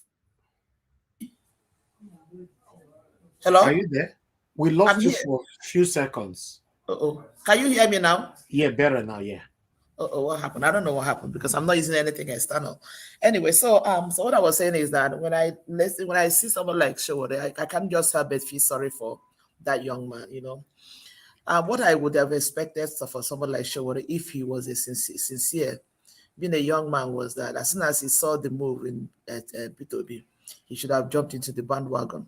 But unfortunately, he showed himself to be a very selfish person, because remember during the election, I know there was a time he was making noise about that P2B should have come to join him, that P2B should come and join him. I was looking at this boy, I'm like, what do you have that P2B have to come be the one that will come join you?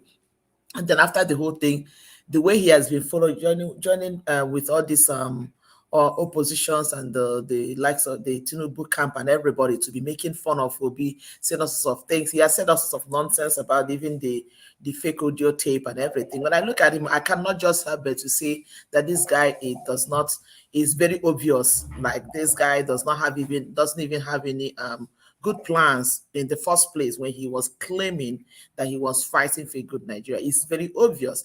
And like I said before, the thing of everything that's happening with this election that just passed, everything that is happening in Nigeria today, I am so glad about it. You know why?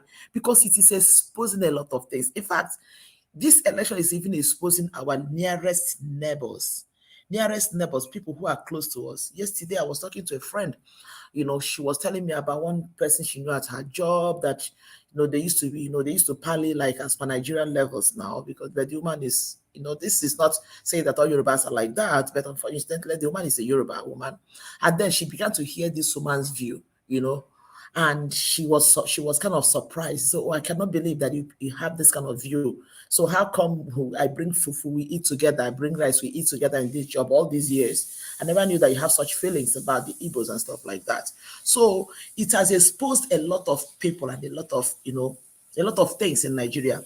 And like I said before, for every well-meaning Nigerian that have eyes, that is intelligent, that really mean well for this country, this is a sign for you to have a rethink and really understand where our problem is, and really understand that we cannot afford to be quiet.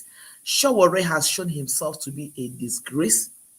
Yes, I was one of the people, because I remember the time he was arrested. Showore's family live in New Jersey here. I remember I was among the people that signed the petition when our representative here, Bob Menendez, was fighting for his release. I was among the people that signed his petition. When they were fighting for his release, about 3 years ago. That time he was head in Nigeria. So to think that such a person will turn out and be acting the way he's acting, I can't help but say I regret even being part of the whole move then too, because I thought it was genuine. I was like excited as at least for once, let a young man who has some sense come out and help to change Nigeria before P2B came on board. But to see what he's doing right now, it's so unfortunate. But all the same, like I said, in fact, if there is the time that I have to scream and shout and yell and talk about Nigerian issue, it is now. It is now. Our voice cannot afford to go down. Our voice cannot afford to go down. Let them keep exposing themselves. Everybody all these people, let them keep exposing themselves. The world will be seeing them. All women in Nigeria will be seeing them. They are going down one after the other. That is just the truth about it. That this is how many months now that they declared Tinubu winner. Where is he? Where is he? Let's wait and see. Let's see what is happening. Let's see what is happening. Even Fanika, I don't know if anybody has heard of that one recently. Most of them are gradually going into limbo, because probably now they're beginning to see that the whole thing is not getting clearer for them anymore. Everybody is gradually getting into limbo. God is on the throne. You see the cries of Nigerians, the blood of people. God is on the throne. What is going to happen in Nigeria? People are yet to see it, and I have that confidence. Thank you so much. Thank you. God bless you, madam. Thank you so much. Okay, Alex Adopikin, please talk to us, my brother. Thanks for your patience. Okay, thank you, my brother. God bless you. I think most everybody have said the things that are supposed to be said. One of the sisters just made a statement, if I can remember. Come easy, go easy, or whatever comes easy will also go easy. You see, this fight is, like I always say, it's not a sprint, it's a marathon, So our patience and resilience is really needed from all of us that want a better Nigeria. We have to encourage ourselves. There are going to be times we will be down, times discouraged, but we have to keep on the fight because at the end, Nigeria is going to be good again. I just believe that. You know, when we have somebody that gives hope, that somebody who believes in what is good, like we have our principal, I think that's enough for us to hold on to and believe in our youth that people wrote off, because a lot of people, including myself, got worried and said, our youths, I don't have any hope in them because of the way things were going. But in a very, very positive way, they surprised me, you know, starting with how they registered and they came out and really showed that they are not lazy like they were deemed lazy, according to the president, Mr. Buhari. You know, so this journey, we are on the right path. We are very on the right track, on the right lane. If not, we will not be getting all these attacks coming from every corner. You know, they are going to bring more things, throw more stones, throw arrows at us, because this is it is something that God has ordained. That is in the person of Mr. Peter Obi to redeem Nigeria. And I think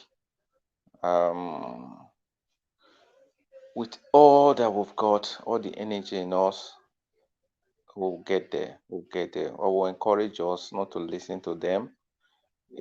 But we can't avoid that. But not to take, just hear but not listen really. But we should focus on our mission on how to rescue Nigeria with the help of Mr. Peter Obi. Nigeria will be great again. Definitely. Nigeria will be great again. They will try to bring us down, try to discourage us, bring us out of things. But I still believe wholeheartedly that Nigeria will be great again. Just alone, the people on this panel who come here every day, yourself, a lot of people that are really with their whole heart, without thinking or having any selfish interest like those other ones who are just after their pockets. You know, they don't think about tomorrow. They don't think about the future. They just think about themselves now. But they don't know that when you have one rich man in a poor village, the poverty will always overcome the richness, no matter what. They don't say that way, you know, that it has to trickle down and then it will grow better. So I'll say it has been nice time this evening with everyone, and I hope tomorrow will be a better day, and we'll keep going and going until we get to the promised land. Thank you all very much. Thank you, my brother. Thank you for your patience as well, and thanks for your submission. Appreciate you always. Okay, busy brains, please use your 5 minutes now, madam. Thank you very much. Thank you once more for the opportunity. Can you hear me? Yeah, we can hear you now. Yeah. Yeah, so in reference to the video that you showed us again regarding that well-spoken gentleman, and what's his name again? Is it Oclovia? Hello? Professor Nwokobia. Professor Nwokobia. Yes, Professor Nwokobia. He spoke very well. Exactly. You know? Yeah, so like he said, they asked us to go to court. We went to court. Now they are attacked. And they've become very vile and evil in their attacks. Now we need to understand this. These are people that have hawked power. And the fear, they are in chronic fear for a man as Peter Obi to take the helm of affair. That is why they gave him third. They would prefer to have an article imposed, because all their secrets will continue. All their secrets will be hidden. There is something they do not want exposed. How they have been raping the country, how they have been stealing from us, how they have enslaved us, how they have sold us. They do not want us to know those nitty-gritty things. They do not want us to know how rich and abundant we are in wealth. And by Peter Obi going there to just do justice, to do fairness, to do equity, to treat us with respect and dignity, it will expose the evil that they have been dragging us in. That is why they are fighting dirty. They are coming out with daggers and claws and clubs. They are coming out with all sorts to fight back. You see, in the battle of the information war, they are saying we are aggressive, that obedience are rude, they are vile, they come out as thugs.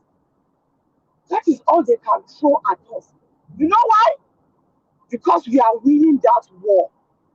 We are winning the information war. That is why they have resorted to cheap blackmail, bringing words, brandishing narratives that it is a reflection of them. They are projecting their own actions on the obedience.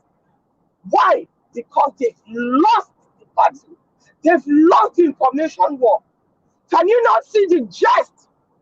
When they come out with, yes, daddy, we turn it into a jest. We own it. Yes, daddy, he is our daddy. Everything they throw at us, we amplify it and turn it to jest against them. We've won that war.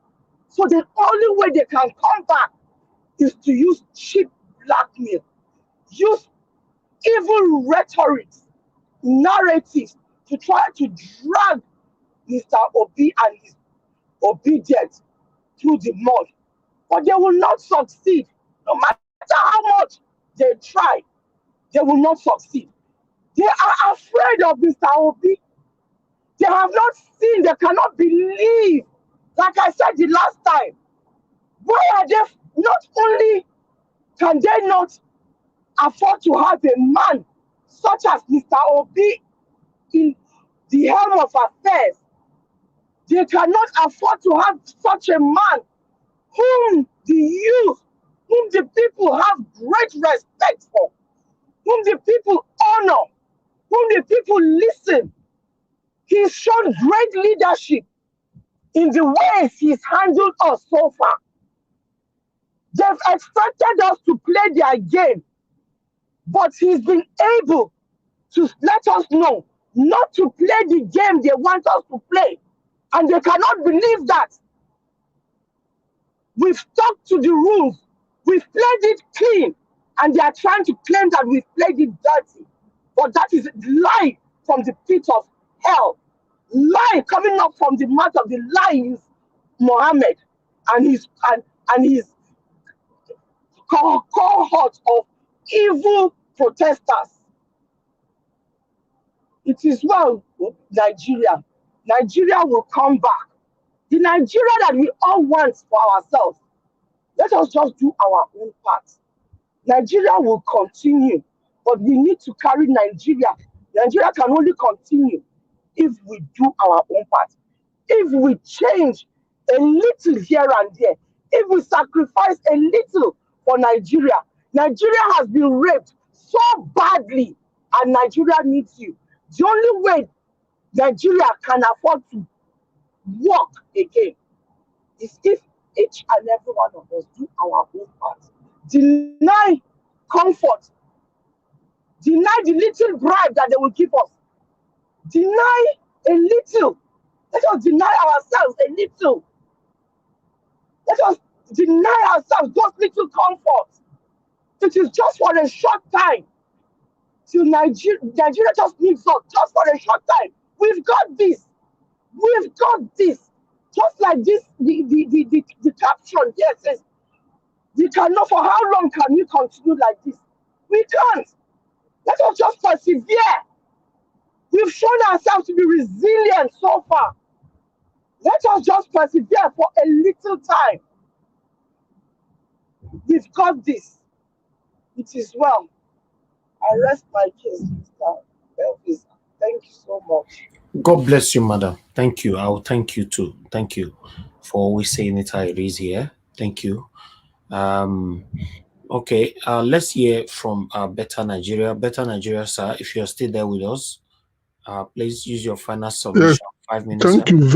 thank you very much, my people. Thank you, sir. And the last speaker and the previous speakers, you have done so wonderfully well. And Nigeria Watch, thank God.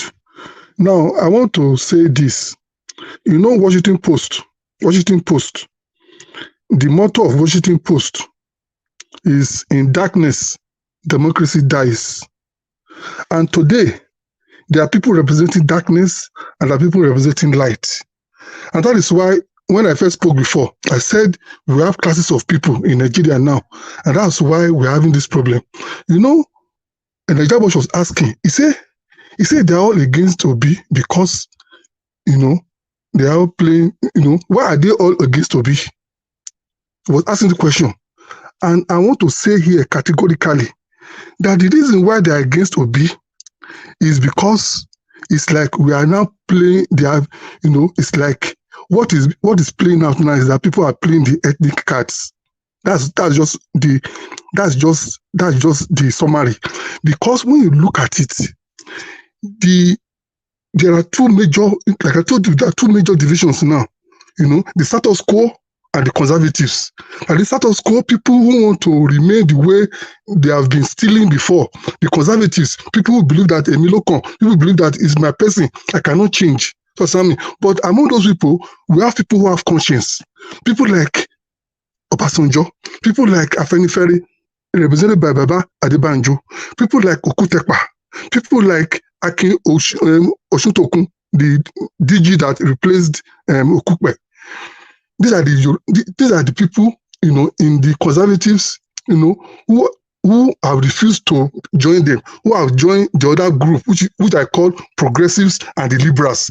And that's where you have this group, the group of the youth, the group of people that are having this blog, the group of people that are actually, you know, performing the work of panelists on daily basis since last year. So what I'm saying is this: let us put the pressure on. Before, I put among those people who are liberals and progressives, I put the name of Rufai. But of recent, I don't know what is happening. I don't know if anybody saw the last, you know, there was one interview where he was supporting Wole Soyinka for condemning Datti statement. I've tried to look at it again. I didn't find it. So I want somebody to look at it. So I need to look at the past, you know, four major interviews now. You will see that Rufai is no more featuring. So let's ask, where is Rufai? What is happening? What is happening? Because if you look at the interview with Udenta about 4 days ago, he wasn't there. When you look at the interview with Nwokobia, he wasn't there.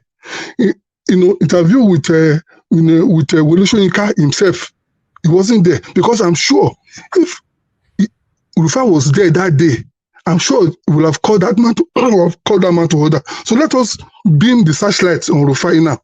Where does he belong? Because I know that the reason why the person that is causing the whole problem now, why the money he has been keeping for the past 24 years is for this purpose. And that's what is happening today.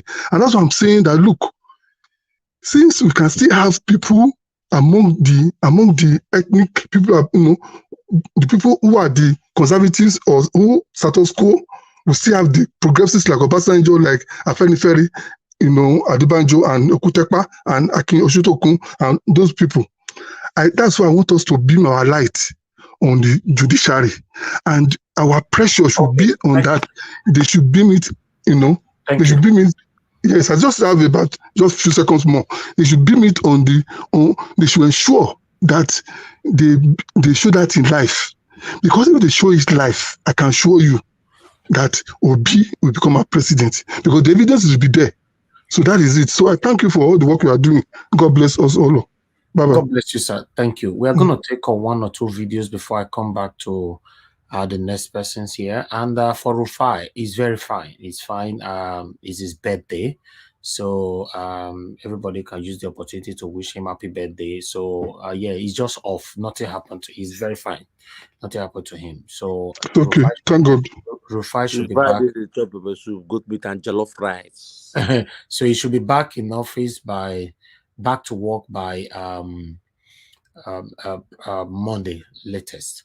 All right. Okay, let's move on. I appreciate every one of you. Okay, let me quickly start from where I stop. The next person is Gingerbread Man. Gingerbread Man, I beg, talk to us. I'll give you the same 5 minutes. Good evening to you. Thank you, my brother. Thank you. I greet everybody. I greet Mr. Elvis and all the panel and viewers and listeners all over the world. Thank you very much. Thank you. I came into this show today to respond rather to, because that was when I joined, when I heard Mr. Alex questioning why Wole Soyinka would, sound the way he has done. And I have an answer to that question. It's not about education. These people belong to a secret cause. They drink blood. They enter covenants.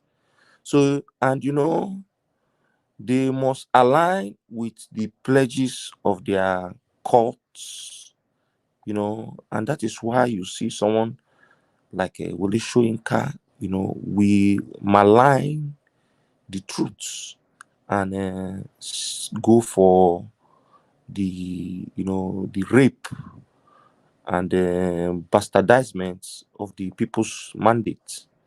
So it is to answer your question, Mr. Alex, it has nothing to do with education. It is a vow, a cult. It's a secret cult, and he has to put his cultism and his allegiance to that cultism first before education. So that is what I think is happening over there. I'm very happy with the letter that Chimamanda wrote. In fact, she said it all in a very articulated and well-written, outbursts, because we are surprised why the State Department would congratulate the products of a fraud with the beneficiary being somebody whom they have convicted for drug-related charges. And yet, so I want to, align my position somehow with one of the responses of one of the writers and that was played in this Kakaki video right now. That, let me tell you the truth, I don't think the Western world have the interest of Nigeria at heart or the progress of Africa. Because if they do, why the double standard? You are a spokesperson, a pioneer of democracy, and yet you are, congratulating the product of a flawed democratic process. So it does not align. It only speaks one thing, that these people are complicit. So you see, Obi, one of our sisters here said something, and that Obi is a product of of the universe. I want to agree with her. This is a man who is made successful as an individual, and he decided to take a break, halt the pursuit of self-wealth and success, and rather channel it to the pursuit of, the country and the African nation. Why did I say so? I don't forget. It always, anytime I see, I stay on my own, reflecting. I say, what kind of man is this? I keep reflecting back on his narration on what brought him into the political arena in Nigeria in the first place. That his solo walk with that professor in Kellogg University, where he went to learn, he paid his own money out of his own pocket. He wasn't sponsored by any government like Wole Soyinka Free Education or Mahmoud, who the federal government paid his school fees throughout his studies in UK. Obi was acquiring knowledge with his own money. And yet, he said, this is a class that was talking about world economy. And you talk about Asian economy, American economy, European economy, and you didn't talk about African economy. I am from Africa. I paid $40,000 for this course. And you didn't talk about the economy of my continent. And the professor told him that Africa does not have economy. Rather, he should take a walk with him on another day.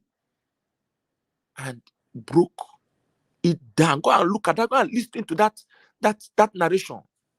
You will understand how this man, when the professor told him that, are you a billionaire? Do you want so amount? He said, yes. He said, I think it is time for you to pursue for the economy of your nation and your continent, and Obi dropped the pursuit of his personal wealth and came back and started from Anambra State to lay antecedents. And this is where he is today. And that is why these people are afraid. They are afraid because they know his track record. They know that he will expose a lot of lies, deceit, and fraud that has been going on in the country. Obi will expose that Nigeria love themselves, and this divide by religion or ethnicity is just a mirage. Why is that? Everybody voted for Obi, from the north to the south. In Bauchi State, the vote that the so-called INEC gave Labour Party, the total vote that they gave to Labour Party, the votes that came from one local government was more than that vote. In Bauchi, they know. And you see, I thank that my sister that said, when you swallow bone, we hook you for neck. You know if you spit down, you know if you go down, what will happen? We say, if surgeon no come help remove and surgically, you are going 6 feet. And that is what is going to happen to these people. Because they have stolen a mandate that is as hot as hellfire. They can't keep it. You say go to court. Nigerians have gone to court. And you are threatening. Leave the country. Withdraw the case. See, let me tell you. Ask, why did CJN sneak out of Nigeria to go hold that alleged purported meeting with Tinubu? See, the evidence is overwhelming. Nigerian judicial system is on trial. As long as this case is concerned, the Nigerian judicial system is on trial. All the sons, all those Please lawyers. round up now. Thank you. Okay. Thank you very much. In rounding up, I want to thank Mr. Evis and Mr. Pansat. And I wish, Mr. Evis, you are going to be able to show us maybe what is going on in California with regards to the rally that is going on currently. I rest my case for now. Yes, I would love to, but at the moment we have not heard from them. That's why I was delaying. But for any reason, we end this broadcast, and Mr. Pansa reached out to me. I'll come straight live again. You know. But meanwhile, let me give opportunity for Angry Edo Man. Angry Edo Man, please talk to us. Good evening to you. Thanks for your patience. You have 5 minutes. Talk to us. Give us a mandate. I'll come to you. Good evening, Mr. Albert. Thank you, my brother. Thanks for joining us. Definitely, it's always a pleasure to talk to you. Good morning, good afternoon to everybody listening on that side of my voice. Good evening. I hope my voice find you in good health. Happy Easter. There's hope. If there's anything our Christian tenet teaches us is that what is dead can be can be our reason. So I just want to sprinkle that. At least let's sprinkle that hope. That's really what drives me going now. And some things that has been weighing on me. We all know what is going on. The coordinated attack on Labour Party, a party that they said doesn't have any structure, and they're trying to internally sabotage with people that we've never heard of. This Lamidi Apapa, been a Lamidi Wolf, been a Lamidi Agbado, or whatever his name is, with Arabambi. All these things we all know they're sponsored by Arabambi is a ball body to the governor of Datti Abiodun, the governor of Ogun State. So all this nonsense, all this politicking is just we really should not be distracted by this nonsense. I was on a Zoom meeting with Aisha Yusuf had a Zoom meeting today with the Labour Party chairman, where I am Julius Abore, and I asked him two questions. He answered a lot of questions, but I asked him that is the Labour Party looking into these the video, the televised hearing? He said they're looking into it, but and I told him I just put my 2 cents in there, because I don't envision them allowing video or audio. So I told them, if you guys can get a stenographer in there, take the minutes, if you have the minutes of the whole proceeding, you can easily convert that to a what's it called version, to a drawing version. You feel me? If there's transcript, the transcript of the actual court proceedings, you can draw, wherever you need to draw, and just put it into AI. There's so many things to do. But I asked him, he said they're looking into it. And I also asked him about these the media responses of the Labour Party. And he admitted to it that over the next couple of days, they forming a war room, because of course, we all know what's going to happen over the next couple of days. There's going to be more recordings dropped, more fake audio. So he said that they're officially formulating an official war room to respond to these misinformation and these this sabotage and this propaganda, because we all know over the past couple of days, all the propaganda that have been coming out, they've tried their best to clamp down on it, but it was too late. Like, for example, the fake audio, like, you got to coordinate your responses, because what's his name went on TV and said and was contradicting the other person. We can't have contradictions in our statements. We got to be coordinated and have a coordinated response, and said response will be repeated by our various spokesperson. That's how they coordinate response over here. Everything got to be coordinated, and he assured me that they are forming it. So all we can do now, my fellow citizens, even though I'm not particularly prayer warrior, but in this season of Easter, I feel like if there's anything we can do, we gotta be hopeful, as Christians, or even though you're not a Christian, this is the month of Ramadan. We have to have hope, because Thank you. yeah, it's depressing for sure. Thank you. Thank you very much, my brother. Thanks for coming in. I appreciate your submission. Okay, give us a mandate. You have your 5 minutes now. Thanks for joining us, my brother. Are you there now? Give us a mandate. You're still not yet available. Elvis and the panel, can I say good night and I'll see you tomorrow, please? Okay, yeah, sure. Thank you. Thank you. Thank you very much. Do you want to say something quickly? Okay, you left now. Okay, that's fine. Give us a mandate there. Sorry, I'm here. Sorry. I actually, sorry about that, Mr. Go ahead. Elvis. Thank you very much, my brother. You have 5 minutes. Good evening, good morning, good afternoon, depending on your location. I know the man that spoke now is in the same, maybe the same time zone with me, because we are in the same part of the world. So I can greet him good afternoon or good evening. I think we're almost in the evening. But I mean, and the comment section, people, we greet everyone. Thank you so much for all that you do and bring here to this platform. Omoye, she's gone, Madam Rita. I don't think they're here, but Omoye, I think, was here earlier, possibly, or maybe she didn't come in. But honestly, if there are people that we need to appreciate, because one thing is,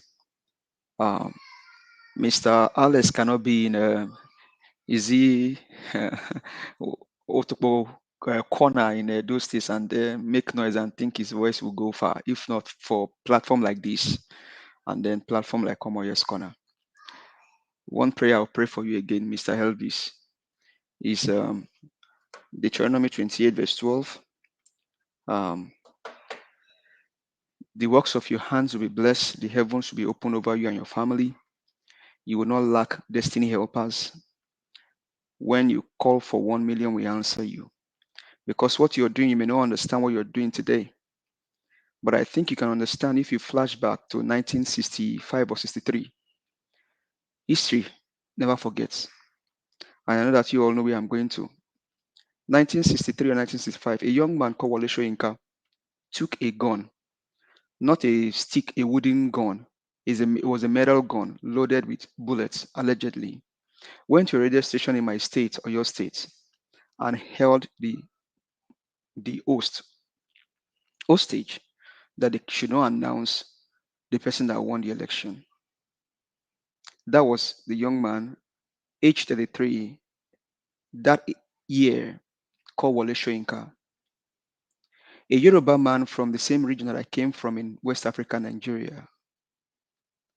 Fast forward to what we have today, 2023, Wole Soyinka is against the younger generation fighting for the mandate of their nation. The only difference here is that Peter Obi, who is duly elected as our president by the younger generation and even overwhelmingly adults and aged people. I have a case of a lady in my church that told me, I asked her, the father should be in his 70s. And I asked her, after the election, the presidency election, that who did daddy voted for? She told me in confidence who did that voted for.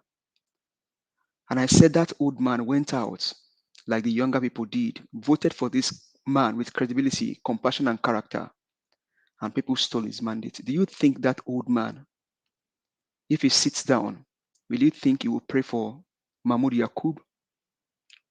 I have a father that I convinced to go out there and vote for Peter Obi, even though we are from Southwest. My father did vote for Peter Obi. And after the shenanigan, he told me, don't worry. When the gubernatorial election happened, I told him, don't be discouraged. Please go vote for Bible. He did. Voted for Bible. So 2 hopes were dashed. But my father said, you know what, life continues. The only thing we can do is to fight for this mandate. And so that's the cry of many Nigerians. But it's so interesting to see that these old people that we probably look up to, like somebody spoke on our Rise today. It could have been touching to me if that man did not refer back to history. But I thank God for that man that went to speak in a Rise TV today. The list of us has volunteered himself. Mr. Alex has volunteered that Professor Wole Soyinka, let me put that professor in front of your name because we do respect, I must respect you. Plus, you are a Yoruba man and we honor respect. I will give that to you, even though I live in the western part of the world today. I will expect you. You are a Nobel laureate. But what has changed, sir? What has changed? I thought Yoruba used to be Omoluabis, but it's so unfortunate that most of you people today has proven to us that we have 2 sides of Yorubas. We have the Omoluabis and we have the Omoales, the bastards. And please permit me, Yoruba people, if you can hear me, I know better for Nigeria on this platform is Yoruba man.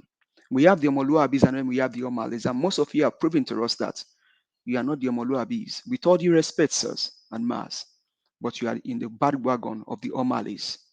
But you know what you are doing today will not go down in history. Posterity will not forgive you. Your children's children will not forgive you.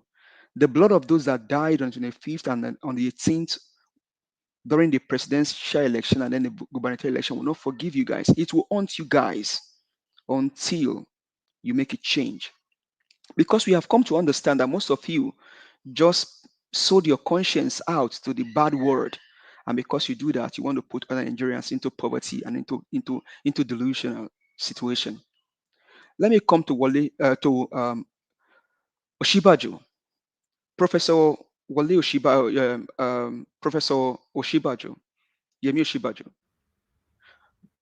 You are a pastor, and I'm so sorry to say this. Fortunately, we may even be in the same organization, the same Christian organization. But it's so discouraging. In 2015, you went out there on the media and you told the whole world. You even came to America, where I live, that if PDP did not give you guys power, you're going to form a parallel government. What has changed, Professor Wale Oshibaju, pastor? What has changed? And with all due respect, I'm not careful with what I'm saying here, and I can say this to anybody in the world. You can come challenge me. I'm a Christian. My fellow brother just spoke now is a Christian. It's an Easter period. Jesus died and rose again.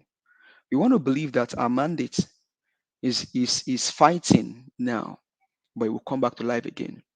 And so, Professor and Nobel laureate Wole Soyinka, if you're looking for Datti Ahmed to come have a chat with you, we are saying that Datti Ahmed will not leave that honorable position to come chat with you. We have somebody here on Nigeria Watch. His name is Alex. He has volunteered himself, and then we on this platform has volunteered him to come challenge you, sir. In case you're hearing me, maybe you've not gone to bed tonight, Professor Wole Soyinka, with all due respect, sir, you live in my state. We have somebody in house that can challenge you. And like my other brother spoke earlier on Arise TV, he said the least of the obedience can challenge you. We are not just obedient. We are not just fascist.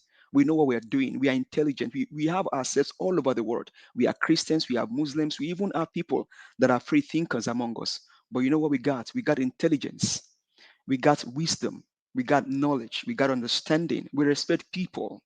Because if Peter Obi did what you did in 1963 or 1965, the whole Nigeria would have been in crisis by now.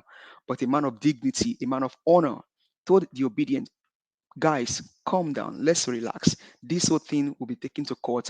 And as we go through the court situation, we're going to get our money back. And now you guys told us go to court. We are in court, and then you guys will not allow us to rest. Why are you guys doing this? Are you guys not tired? Have you discovered, Mr.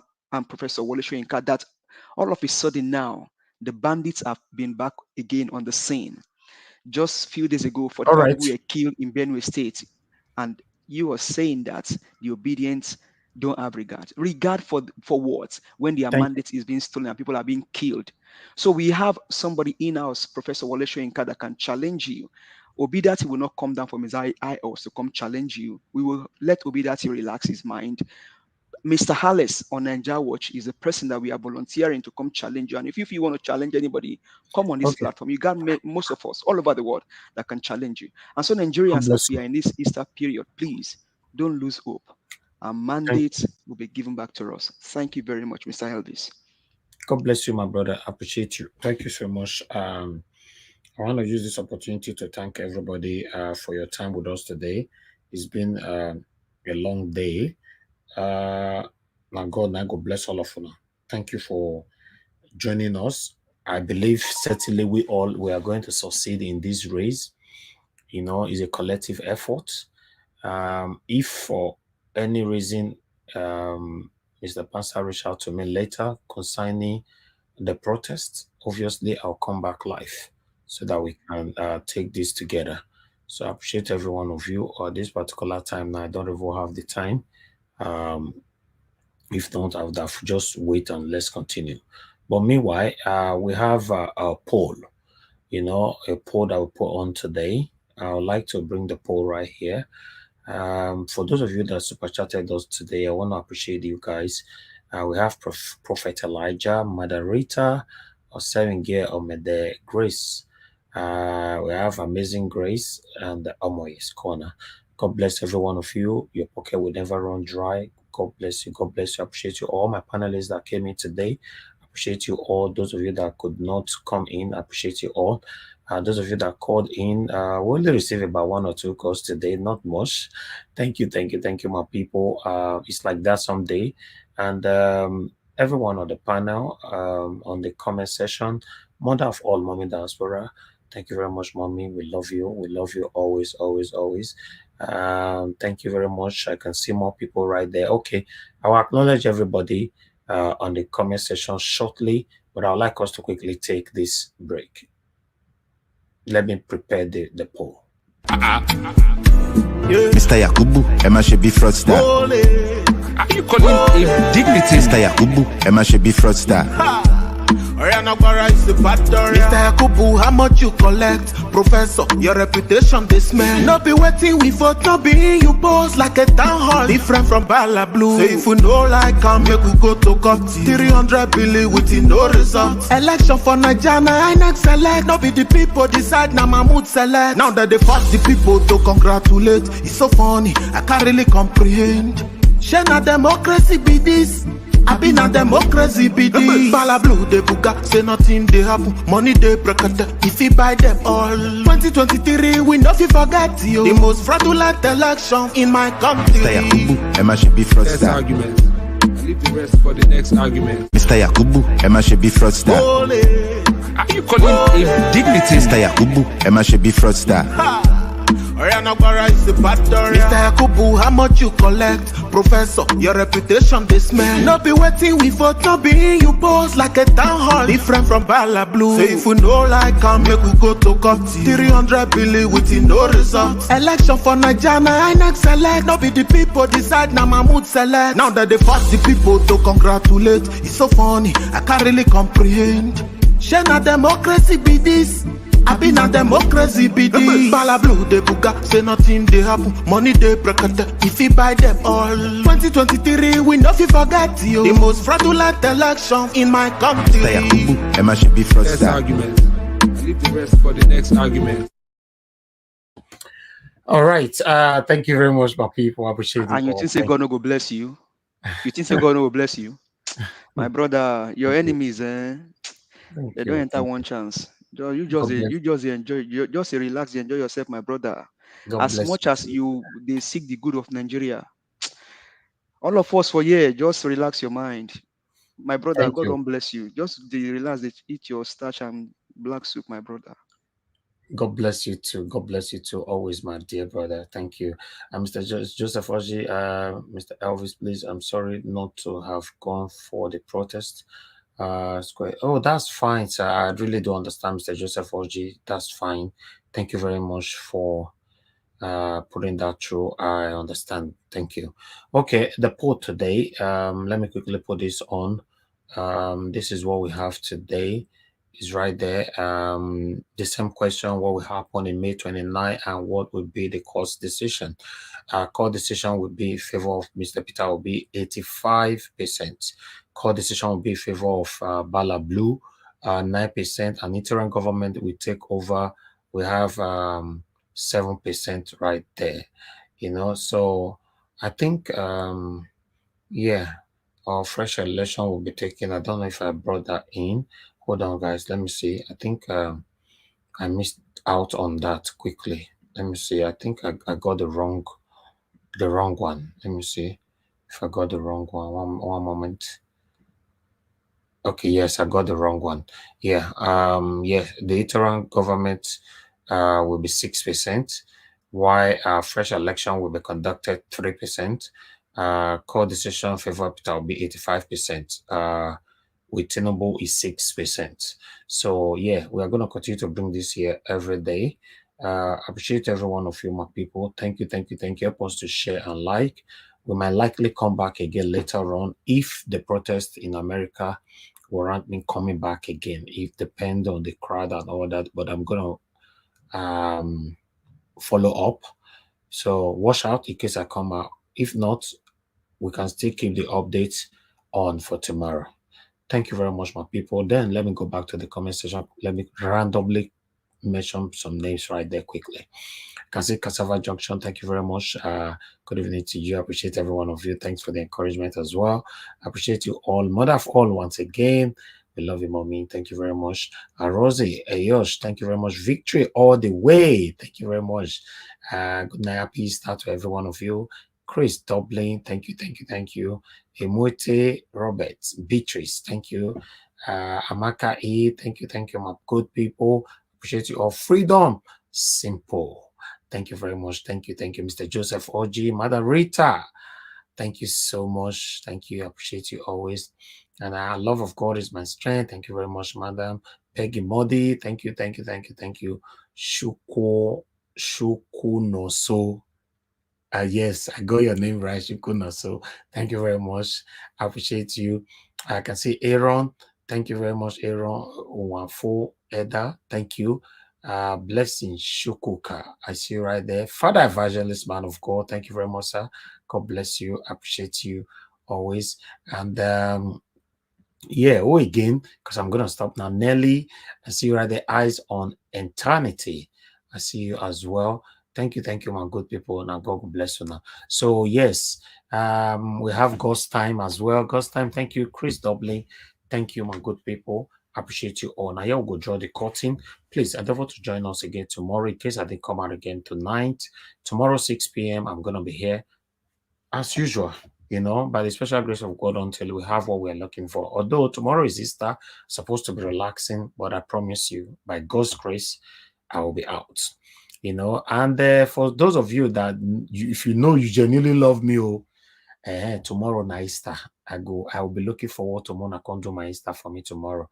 We'll go bring pandedium, let me know, especially give us our mandate. Bring, I know some pandedium that you like to eat. I like pandedium as well. Bring my pandedium, come tomorrow. Busy breeze now. Rabbits now, I want to chop which kind of bush meat you want? Busy breeze na jollof rice. Now she like bring my jollof rice tomorrow. Madam How Nena. you know? How you know say that jollof rice? I'm the expert for jollof rice. So we're gonna carry a come. Madam Nena, you like fried rice? Bring my fried rice tomorrow. I beg. Better Nigeria, sir. I beg. You bring my stash and owo. That one I go like them. I appreciate you all. Those of you on the comment section. Yes, we are gonna be here together. Yeah, go Sorry ahead. for interrupting, Mr. Elvis. I just don't know how to pass this message across to you. I came across somebody today at the rally. She's an avid Niger Watch listener, and she's a younger sister to Mike Igini. We can't really hear. Can you speak louder? Oh, okay. I said I came across an avid listener of Niger Watch. At the protest, right? At the protest. And she is a younger sister to Mike Igini. Yeah. Oh. Yes. And I've taken her number with the view that I can connect you guys if you can be able to see if he can grace us with his presence to teach us and let us learn. I don't, Oh, that would be about nice. Yes. So I will private message you her number. Please, and yeah. let her, then you can, carry on. Oh, thank you so much. I like this. Thank you.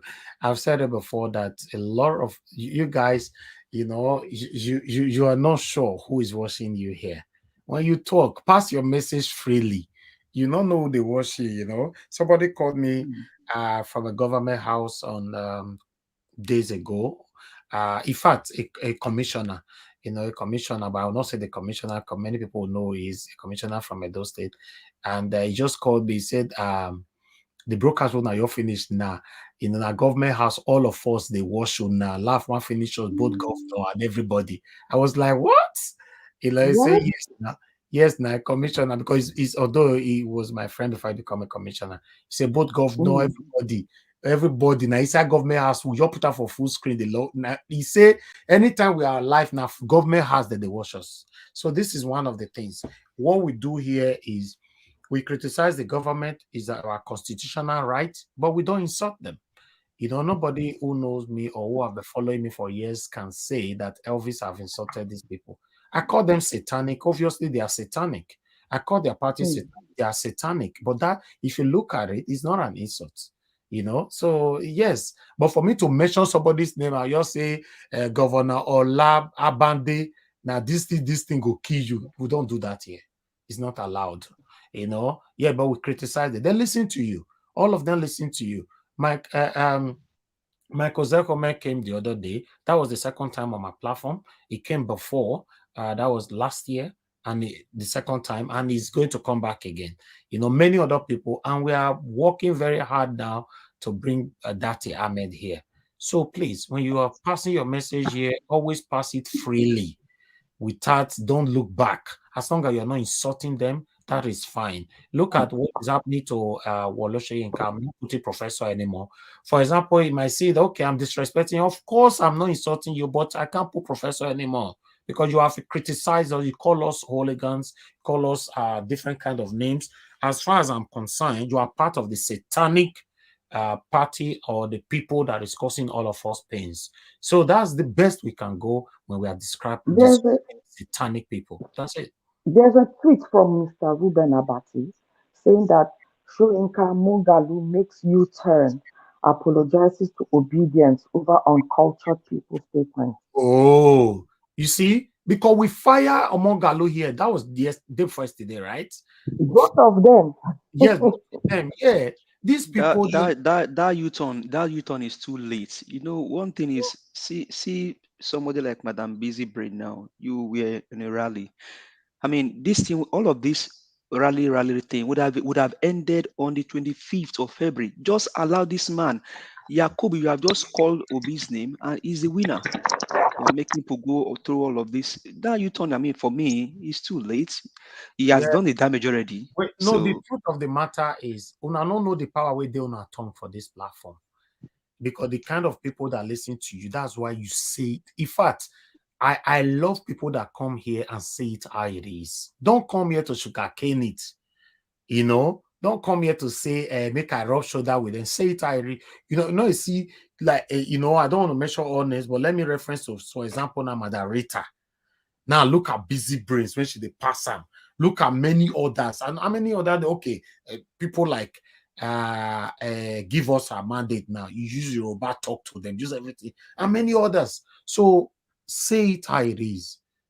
The way they protect you, that's how they protect my callers, that's how I protect my commenters, that's how I protect my guests. Nobody can insult anybody, but criticizing them, why not?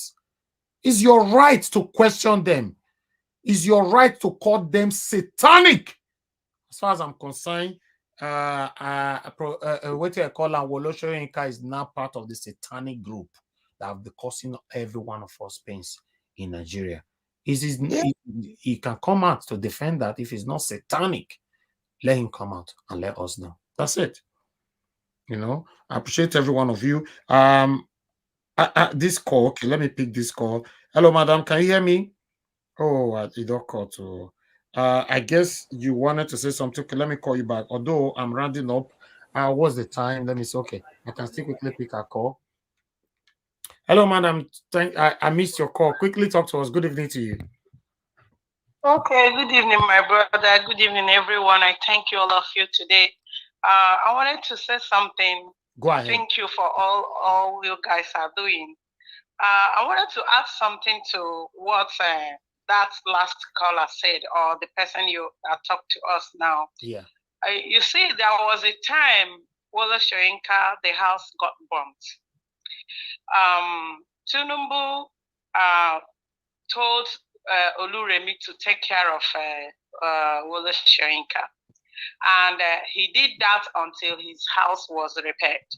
So I think this is a payback period. But it's very, very shameful that this man, everybody respects in Nigeria. I also respect him. Me too. Has seen what happened in the 25th, 18th and 25th. And he just turned his eyes and was just saying what you cannot quantify. It's just very, very painful. You can see, I listened to some people that talked. You can see that ethnicity is not playing role. You can see it. All you right. can see it. Thank you, madam. So please, we will continue to what we want, what we are doing. Of course. What we want is good governance. Because when Nigeria is bad, it affects everybody. Exactly. So anybody that wants to toe the lane of saying, oh, it is our person, I don't want to criticize the person. That means that person is being judgmental and that person is not a truthful person. And I'm sure all integrity people have to have the record or whatever way they record this man, it has reduced. I personally, it has reduced.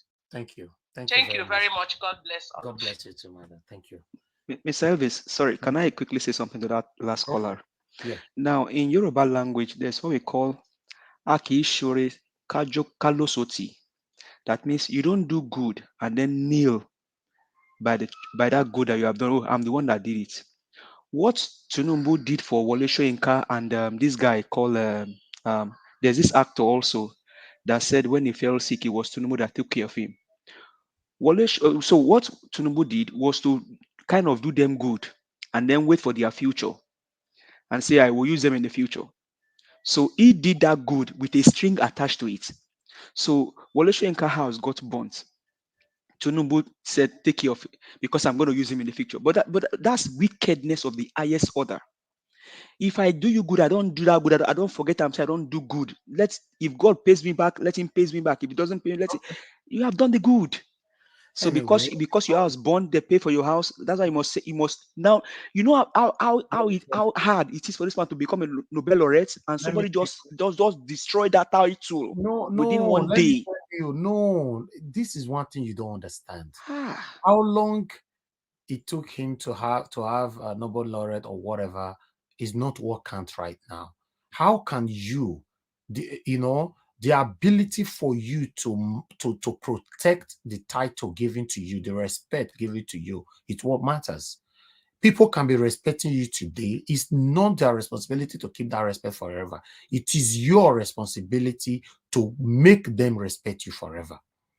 So giving you title, people call you professor and all that is not enough for you to start misbehaving.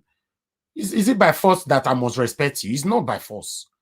I can see you anywhere. I'll say Wole Soyinka. Is anywhere in Constitution that you must be arrested for that? I'm not sure. There's nowhere. It's not by force that you must respect people. It's not by force. You must be able to keep that respect for people to continue to respect you. So as far as I'm concerned, Wole Soyinka, as far as I'm concerned, his respect is gone in Nigeria. They are playing, they don't even know the generation they are playing with. His respect is gone. I don't even know how he can regain this back again, to be honest. This is, oh God, man that everybody always look up to. How much What is happening to him now was what happened to Trump. Everything Trump touches in the United States. How much did they pay you? A lot of people that supported Trump, they went to prison. Some went to prison. The same thing now Tinubu is doing to them. God bless you all, my people. Permit me, I can see Rahim Ibrahim, thank you very much, and thank you for your recommendation. God bless you. Vitos, thank you very much. Yogo P, thank you very much. Jacob D, I can see you. Thank you very much. For those of you calling in, we are done with call. Okay, Ghost Power. Ghost Power, you could not really talk to us today. What happened? Good evening to you. Hello. Hello, Ghost Power. Your network, it messed up today, na APC camp, but God pass it. Okay, talk to us 1 minute quickly while you're on up now. Good evening, everyone. Good evening, my people, the lover of truth. I salute now. I want to speak in pidgin this time around because I'm the boy at the vest. You know, like these people that Nigeria gives them hope. The question I want to ask all of them, both Wole Soyinka, both Yakubu, when Nigeria use the country wealth to make them waiting them be today, is it how they're going to pay Nigeria back? If the answer is no, that means they are wicked. And if the answer is yes, they will pay for everything that they do because, you know, like the Bible says, it said the wicked run when nobody pursue. Waiting they make them the run kitty because they are wicked and they will consume by their wickedness if they fail to repent. Because it's been obvious that these people don't even have anything to offer Nigerian. And it pains me when we see people that are in diaspora, see they support these evil people. They are not saying they will not go unpunished. And our mandate will be given back to us, whether they like it or not. Thank you. God bless you, my brother. Thank you. All right. Okay, my people, now we draw the curtain. Thank you very much. Help us to share. Like I said before, I might likely be coming out again later on, depend, on the data and information on the America protest. If not, I will still update you guys tomorrow by 6 p.m. Tomorrow is Easter. Enjoy yourself. I wish every one of you a wonderful, happy Easter. Now God bless you. Now we all will rejoice. We will celebrate together at the end of all this journey. In the mighty name of the Lord Jesus Christ. Thank you, my people. Good night and bye for now. Mr. Yakubu, Emma should be fraudster. Are you calling him dignity? Mr. Yakubu, Emma should be fraudster. Mr. Yakubu, how much you collect? Professor, your reputation they smell. No be waiting we vote, no be you pose like a town hall. Different from Bala Blue. Say if we know like come, make we go to court. 300 billion with no result. Election for Nigeria, I next select. No be the people decide, now Mahmoud select. Now that they force the people to congratulate. It's so funny, I can't really comprehend. Shena democracy be this. I been a democracy be this. Bala Blue they buga, say nothing they happen. Money they break it, if you buy them all. 2023 we know if you forget you. The most fraudulent election in my country. Mr. Yakubu, Emma should be fraudster. Argument. Leave the rest for the next argument. Mr. Yakubu, Emma should be fraudster. Are you calling him dignity? Mr. Yakubu, Emma should be fraudster. Mr. Yakubu, how much you collect? Professor, your reputation they smell. No be waiting we vote, no be you pose like a town hall. Different from Bala Blue. Say if we know like come, make we go to court. 300 billion with no result. Election for Nigeria, I next select. No be the people decide, now Mahmoud select. Now that they force the people to congratulate. It's so funny, I can't really comprehend. Shena democracy be this. I been a democracy be this. Bala Blue they buga, say nothing they happen. Money they break it, if you buy them all. 2023 we know if you forget you. The most fraudulent election in my country. Mr. Yakubu, Emma should be fraudster. Argument.